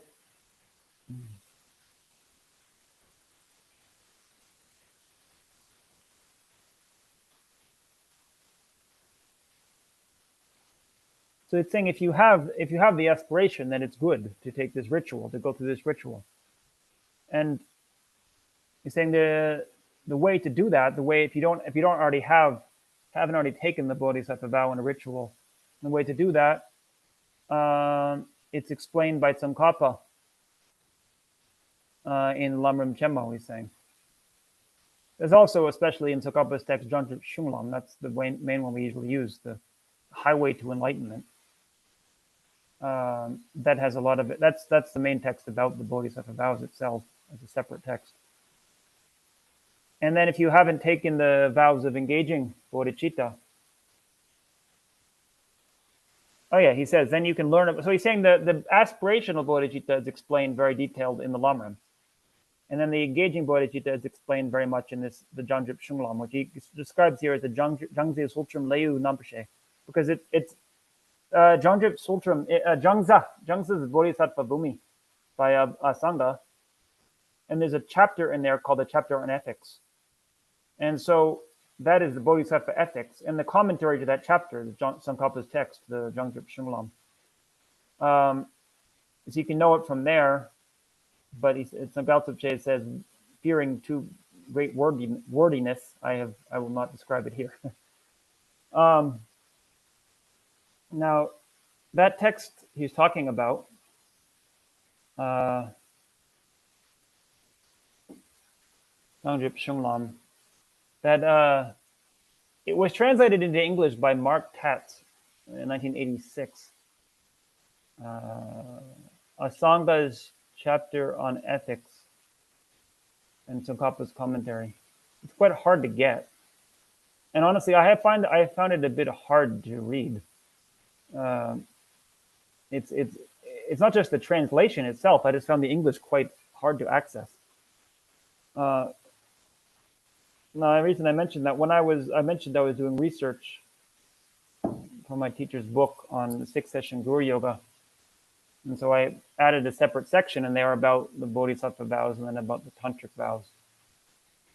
And so I went through Tsongkhapa's text quite a lot of detail and made a summary of it, which is going to be in the new book. So when that's available, hopefully that will be helpful to some people. It summarizes Tsongkhapa's discussion about most of these points. But in the meantime, if you're really interested in the scholarly aspect of it, you can read Tatz's translation if you can get it. But as I say, it's hard to kind of access what he's talking about. But there's also a lot of good other English commentaries. There's the commentaries by Geshe Sonam Rinchen, the Bodhisattva Vow, and then there's one by Dakpo Rinpoche, also the same name, same title, Bodhisattva Vow.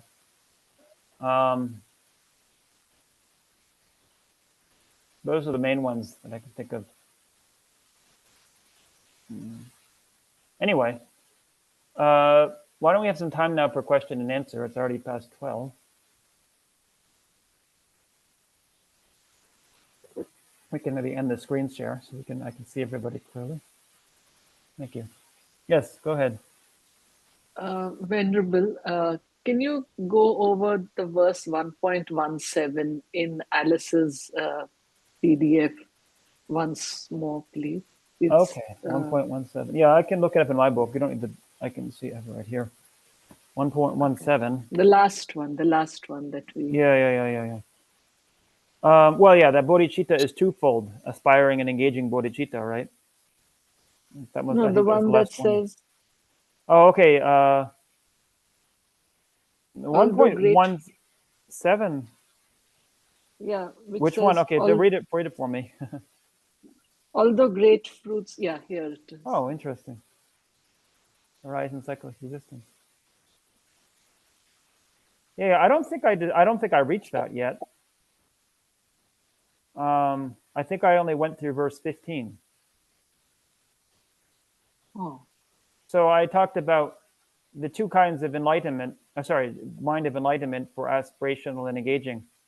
And then I went through Gyaltse's commentary on that, which is quite a lot. But then in the text itself, he's going to talk more about the two kinds of enlightenment, aspiring and engaging. So that's just, I mean, I can just tell you briefly, but I think Venerable Keldon will also be covering that next week. But it's just saying that the difference is in terms of somebody who wishes to go and is actually in the process of going. And then saying that in terms of the result, that the mind of the engaging mind is a much greater result, because of course that is what brings us to complete enlightenment. The aspiration is extraordinary, but it's only the first step. Right, but is it also okay to understand it as, unless you have an aspirational mind, you can't have an engaging mind? Oh, right? Absolutely, yeah. Okay. Right. Okay. Yeah. And then in verse, so should I ask my next question? Yeah, please, go ahead. Yeah. In verse 1.13, it says, why then do those who have the imprints not depend on it? So by imprints, they mean karma and... Imprints of past negative actions. Okay. Yeah. Okay. And then, so this is... So Let me see. Hold on one second, actually. Bakchen, it says in Tibetan. I'm not sure where there's translation. I don't think that's correct, honestly. The Bakchen, I think, means careful people, heedful people. I can look in the commentary. Yeah, I mean, I because the translator, the word Bakchen in Tibetan, the word Bakchak means imprint. So they're taking Bakchen as somebody who possesses Bakchak, but I have never seen that word used that way. Bakchen, I think, is someone with Bayu. Bayu means conscientiousness, heedfulness. So I don't think those who have imprints, I don't think that's correct. I think it means those heedful people, careful people, people who want to practice properly. Okay. Yeah. And then there's one more question, which is like, every time the body is thought of as unclean, and the senses are thought of as, not to trust our senses, like they lie, they are not telling us the truth and stuff like that. Mm-hmm. So then all the offerings that we make in our, in actuality, in our minds, are all stuff that are pleasing to the senses. So why make offerings at all?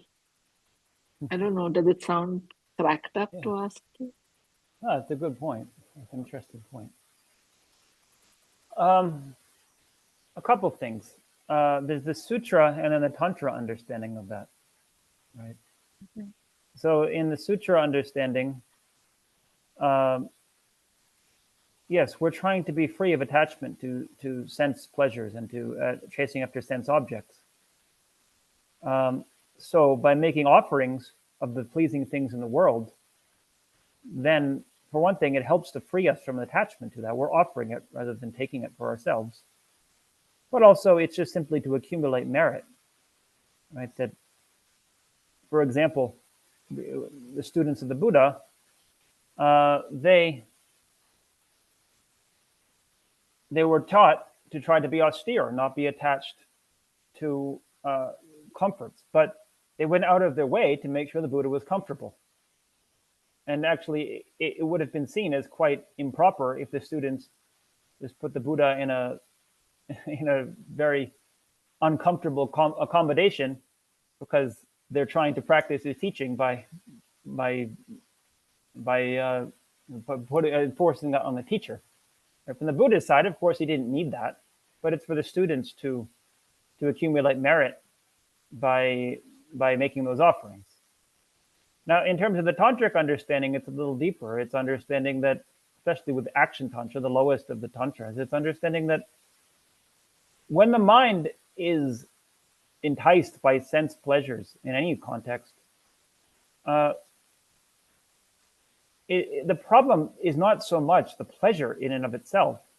It's the way that pleasure disrupts our mind. When we experience pleasure, we just go crazy, basically. Our mind just gets immediately attached to it, and it disrupts our peace of mind. We can't control ourselves, and the stronger the pleasure, then the more that is the case. The more attachment we have to it, the more that it. We say that somebody generally can be a very well-behaved person, and then they lose control. They do something that really they are later ashamed of. It usually is, if it's not because of alcohol, it's usually because of strong attachment to something that they lose their composure. So it leads us to engage in all kinds of negative actions. So that's why we try to refrain from that as much as possible. In the tantric teachings, there's an understanding of it's also possible to transform that. But that's why it's often said it's very dangerous, because if we misunderstand what that means, it can just lead to not being restrained, that sort of unrestrained engagement in following objects of attachment. But in action tantra, where it's the most simple level, it said that by seeing beautiful forms, our mind feels a sense of delight. So we can learn to use that in a way that we don't become attached. We visualize them as celestial, as Lama Yeshe gave the example, is like you visualize something that's very beautiful, then imagine it just all of a sudden it becomes like a hologram or a rainbow. It's not really there. It's just an appearance, but we're using that to delight the mind, to uplift the mind, and using that experience of upliftedness to enhance our ability to concentrate in meditation. Because again, that pleasure in and of itself is not a bad thing. It's tapping into some very deep reservoirs of energy in our psychophysical being. When we can have that without having the associated incorrect thoughts about things, where we project it all over the place and think, I want this, I don't want that, and I want to gain this and avert that thing. When we just can be present with that energy, we can manipulate it and use it in a powerful way. So of course, when we make offerings, it's not using that per se, but there is that understanding that in Tibetan Buddhism especially, that a lot of the general practices are informed by this tantric understanding. And so there's an understanding that, just to give a very practical way to think of that, if you go into CKSL or any other temple, if it's very well kept, very neat, very clean, there are uplifting statues and pictures and offerings, it uplifts your mind, and your mind you're more able to. It moistens the mind, that you're more able to access the teachings when you're there. So that is being used in a skillful way, rather than leading to attachment. It's manipulating that in a way that is helpful, that is in service of our spiritual enhancement. Now, some people then criticize. There's some reason behind this, where they say, "Well, look, this temple has this great golden statue, and there's all these people starving. Why wouldn't it be better to make offerings to the poor?" We have to be balanced in the way that we approach it. I mean, for one thing, it's true. If somebody gave you the option, are you going to feed this hungry person or buy a new statue? I think it would be considered immoral, actually, if it was a direct, what do you say, a direct choice between those two things. But at the same time, most people aren't using most of their money most of the time for charity. If it's a choice between making the center beautiful versus buying a new car, or spending money on entertainment, then here we're using it on a much more spiritually and of spiritual purpose. And it shouldn't be considered that it's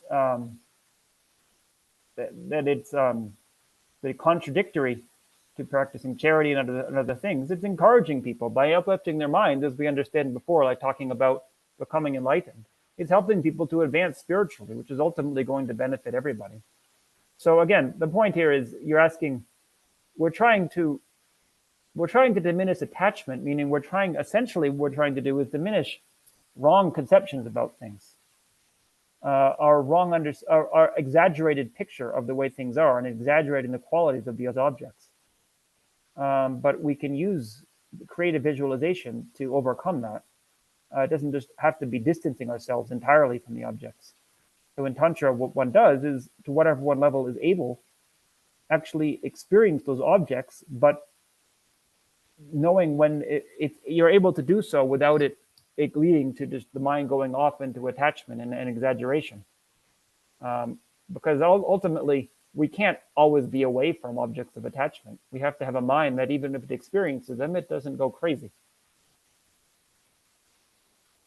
Okay, thank you. Yeah, okay. So there's a question in the chat here. Isn't one of the Bodhisattva vows to not teach emptiness to the uninitiated? However, there are many teachings online where the audience may include beginners. I wonder how this nuance. Yeah, that's a good point, actually. That is a very good point. You're right. As I said, one of the downfalls is to achieve, not uninitiated per se, but the people who are untrained, who are not ready for that teaching.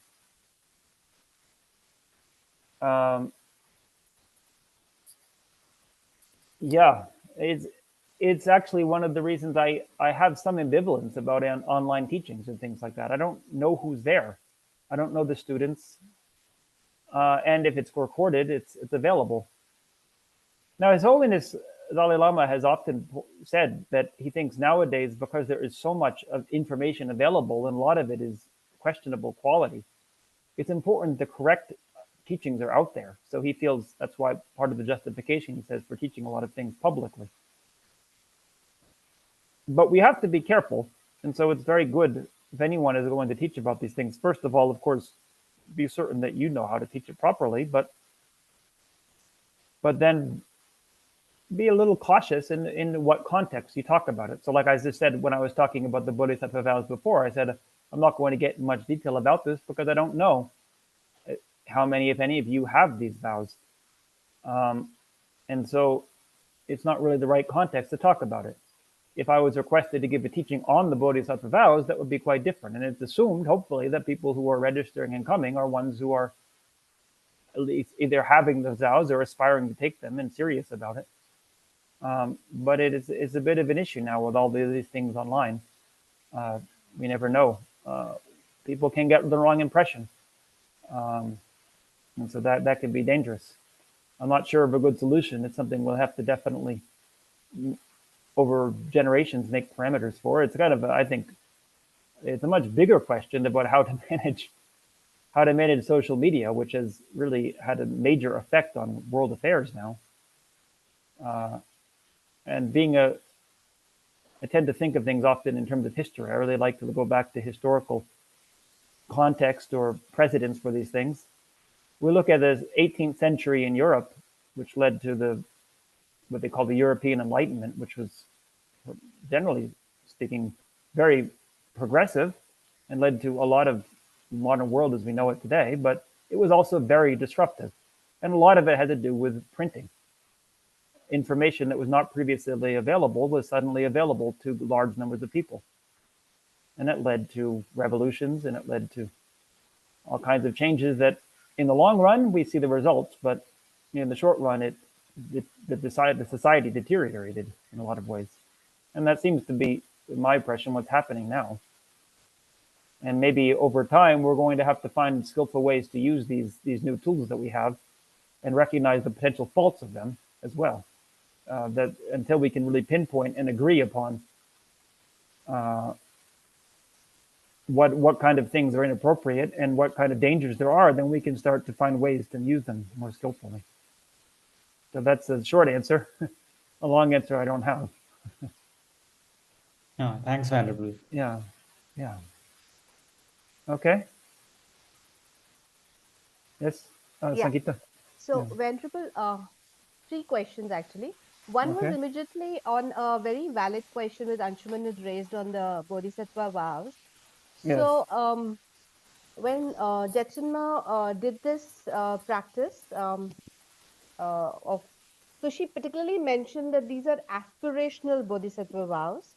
So for Yes. which, which is just basically saying, I take refuge, I confess to the negativity. So basically the six limb prayer.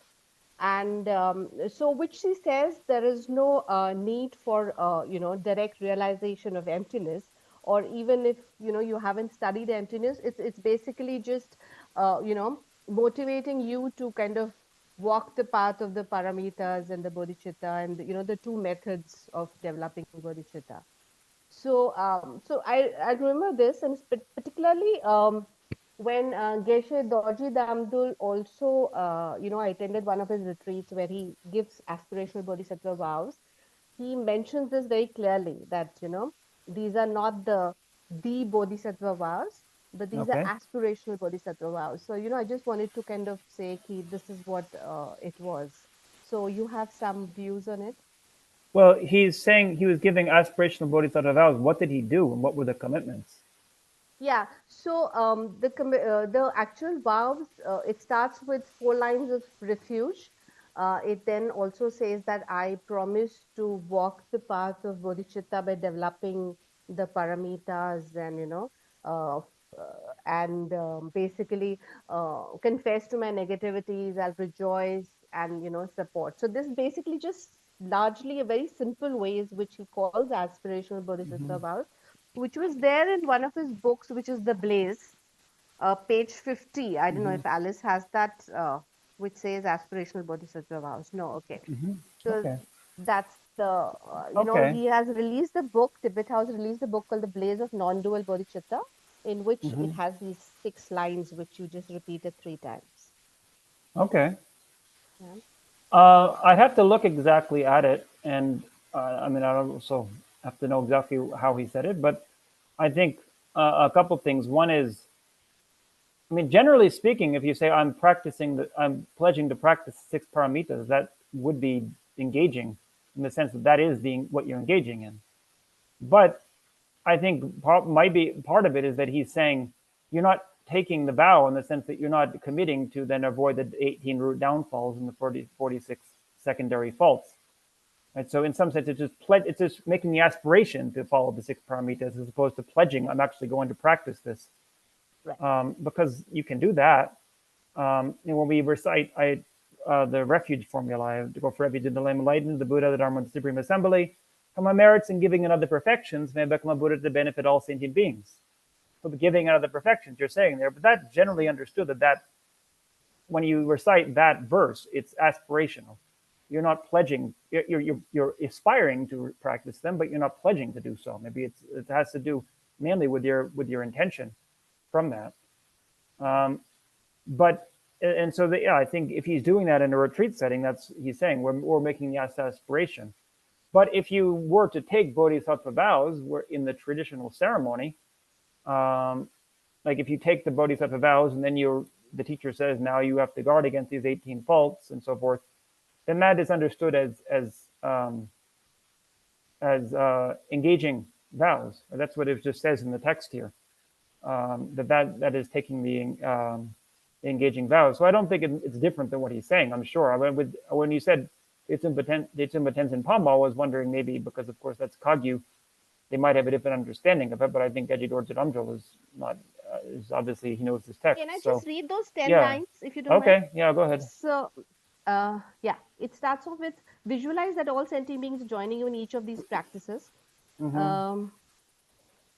This set of two bodhicitta, the conventional bodhicitta and the ultimate bodhicitta, also rests in the hearts of all Buddhas and Bodhisattvas.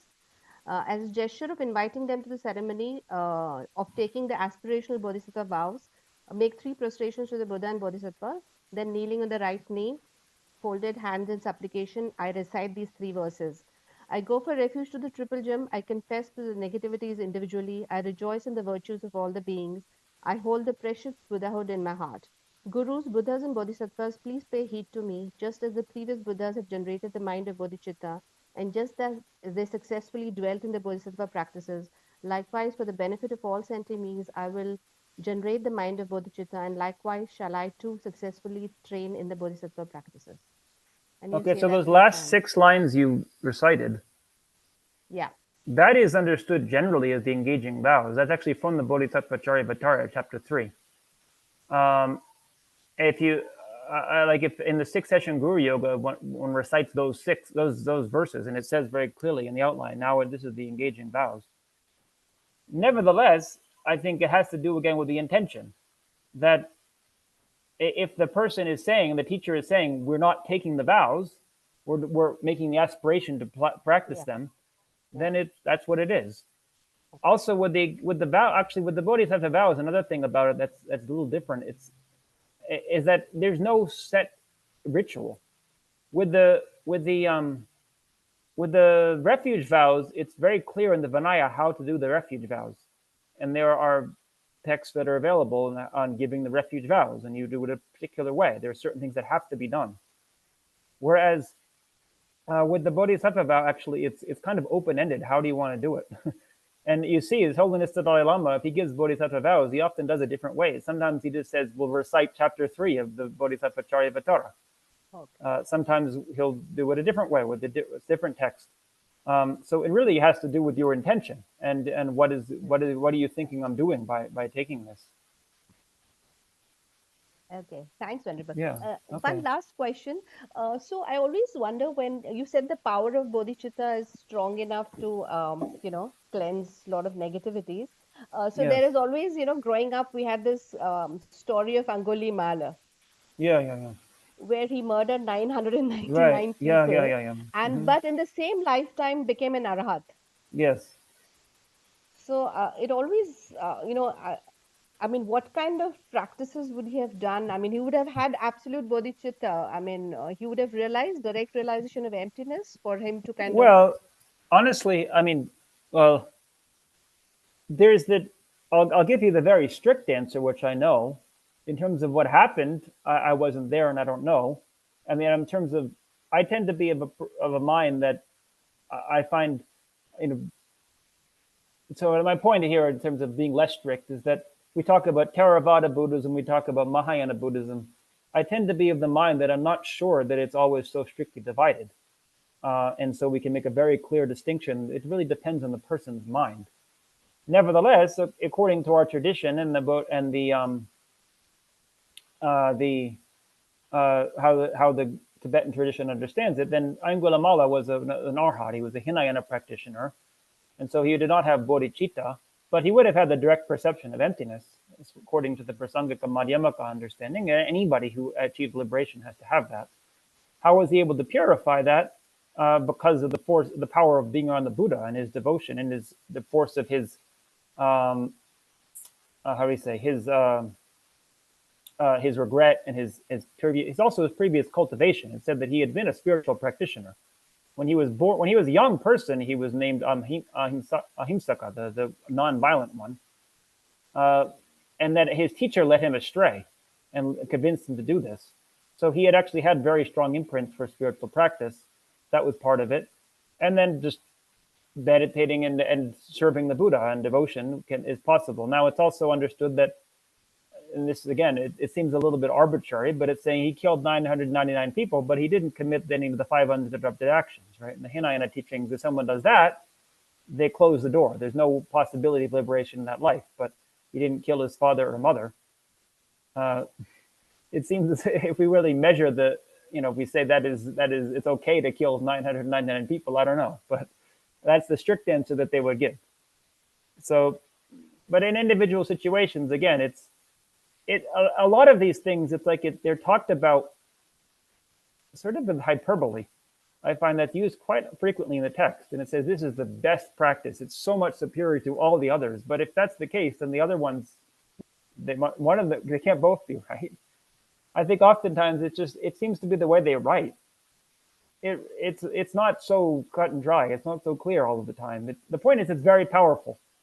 Whether it's more powerful than this one, and it's the merit is not many more atoms more than this one. It's hard to measure these things, but it's good to just know that they're saying this is a very powerful mind, and that much at least I take quite seriously. Yeah. Thank you. Yeah. Okay, there's more Venerable Gache, I Yeah, remember yeah. you've written an article about Huh? doubt in which you talk about Oh, this yeah. practice of Sukhavati, chanting the names. Do you remember? Sukhavati. Oh, what is it? Oh, to be prayer to be You- born in the Pure Land, Yeah, right? yeah, Yeah. where you address this practice also. So I think the belief Yeah. is that if you chant the names, you'll be born in Sukhavati immediately. Yeah. But also you make it clear there that it may not be immediately in the next life, but it sows the seeds for uh, like a rebirth and maybe in many lifetimes. Yeah, that is the understanding. Yeah.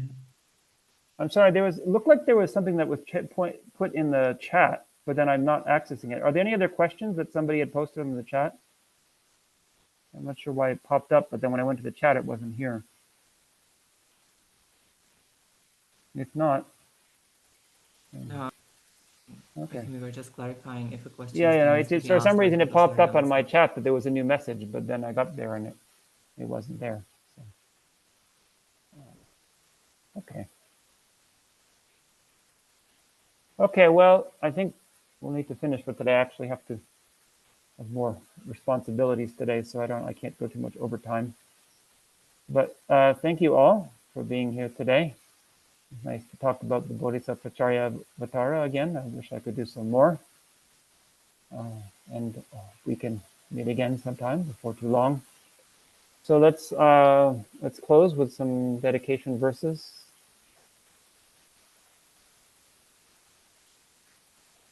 Due to the merits of these virtuous actions, may I quickly attain the state of a Garuda Buddha, and lead all living beings without exception into that enlightened state. May the supreme jewel bodhicitta that has not arisen arise and grow. May that which has arisen not diminish, but increase more and more. In the land encircled by snow mountains, you are the source of all happiness and good. All-powerful Chenri Zig Tenzin Gyatso, please remain until samsara ends.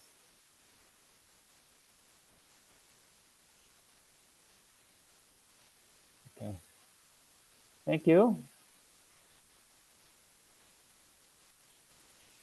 Thank you, Venerable. Thank you so much, Venerable. Thank you. Thank you, Venerable.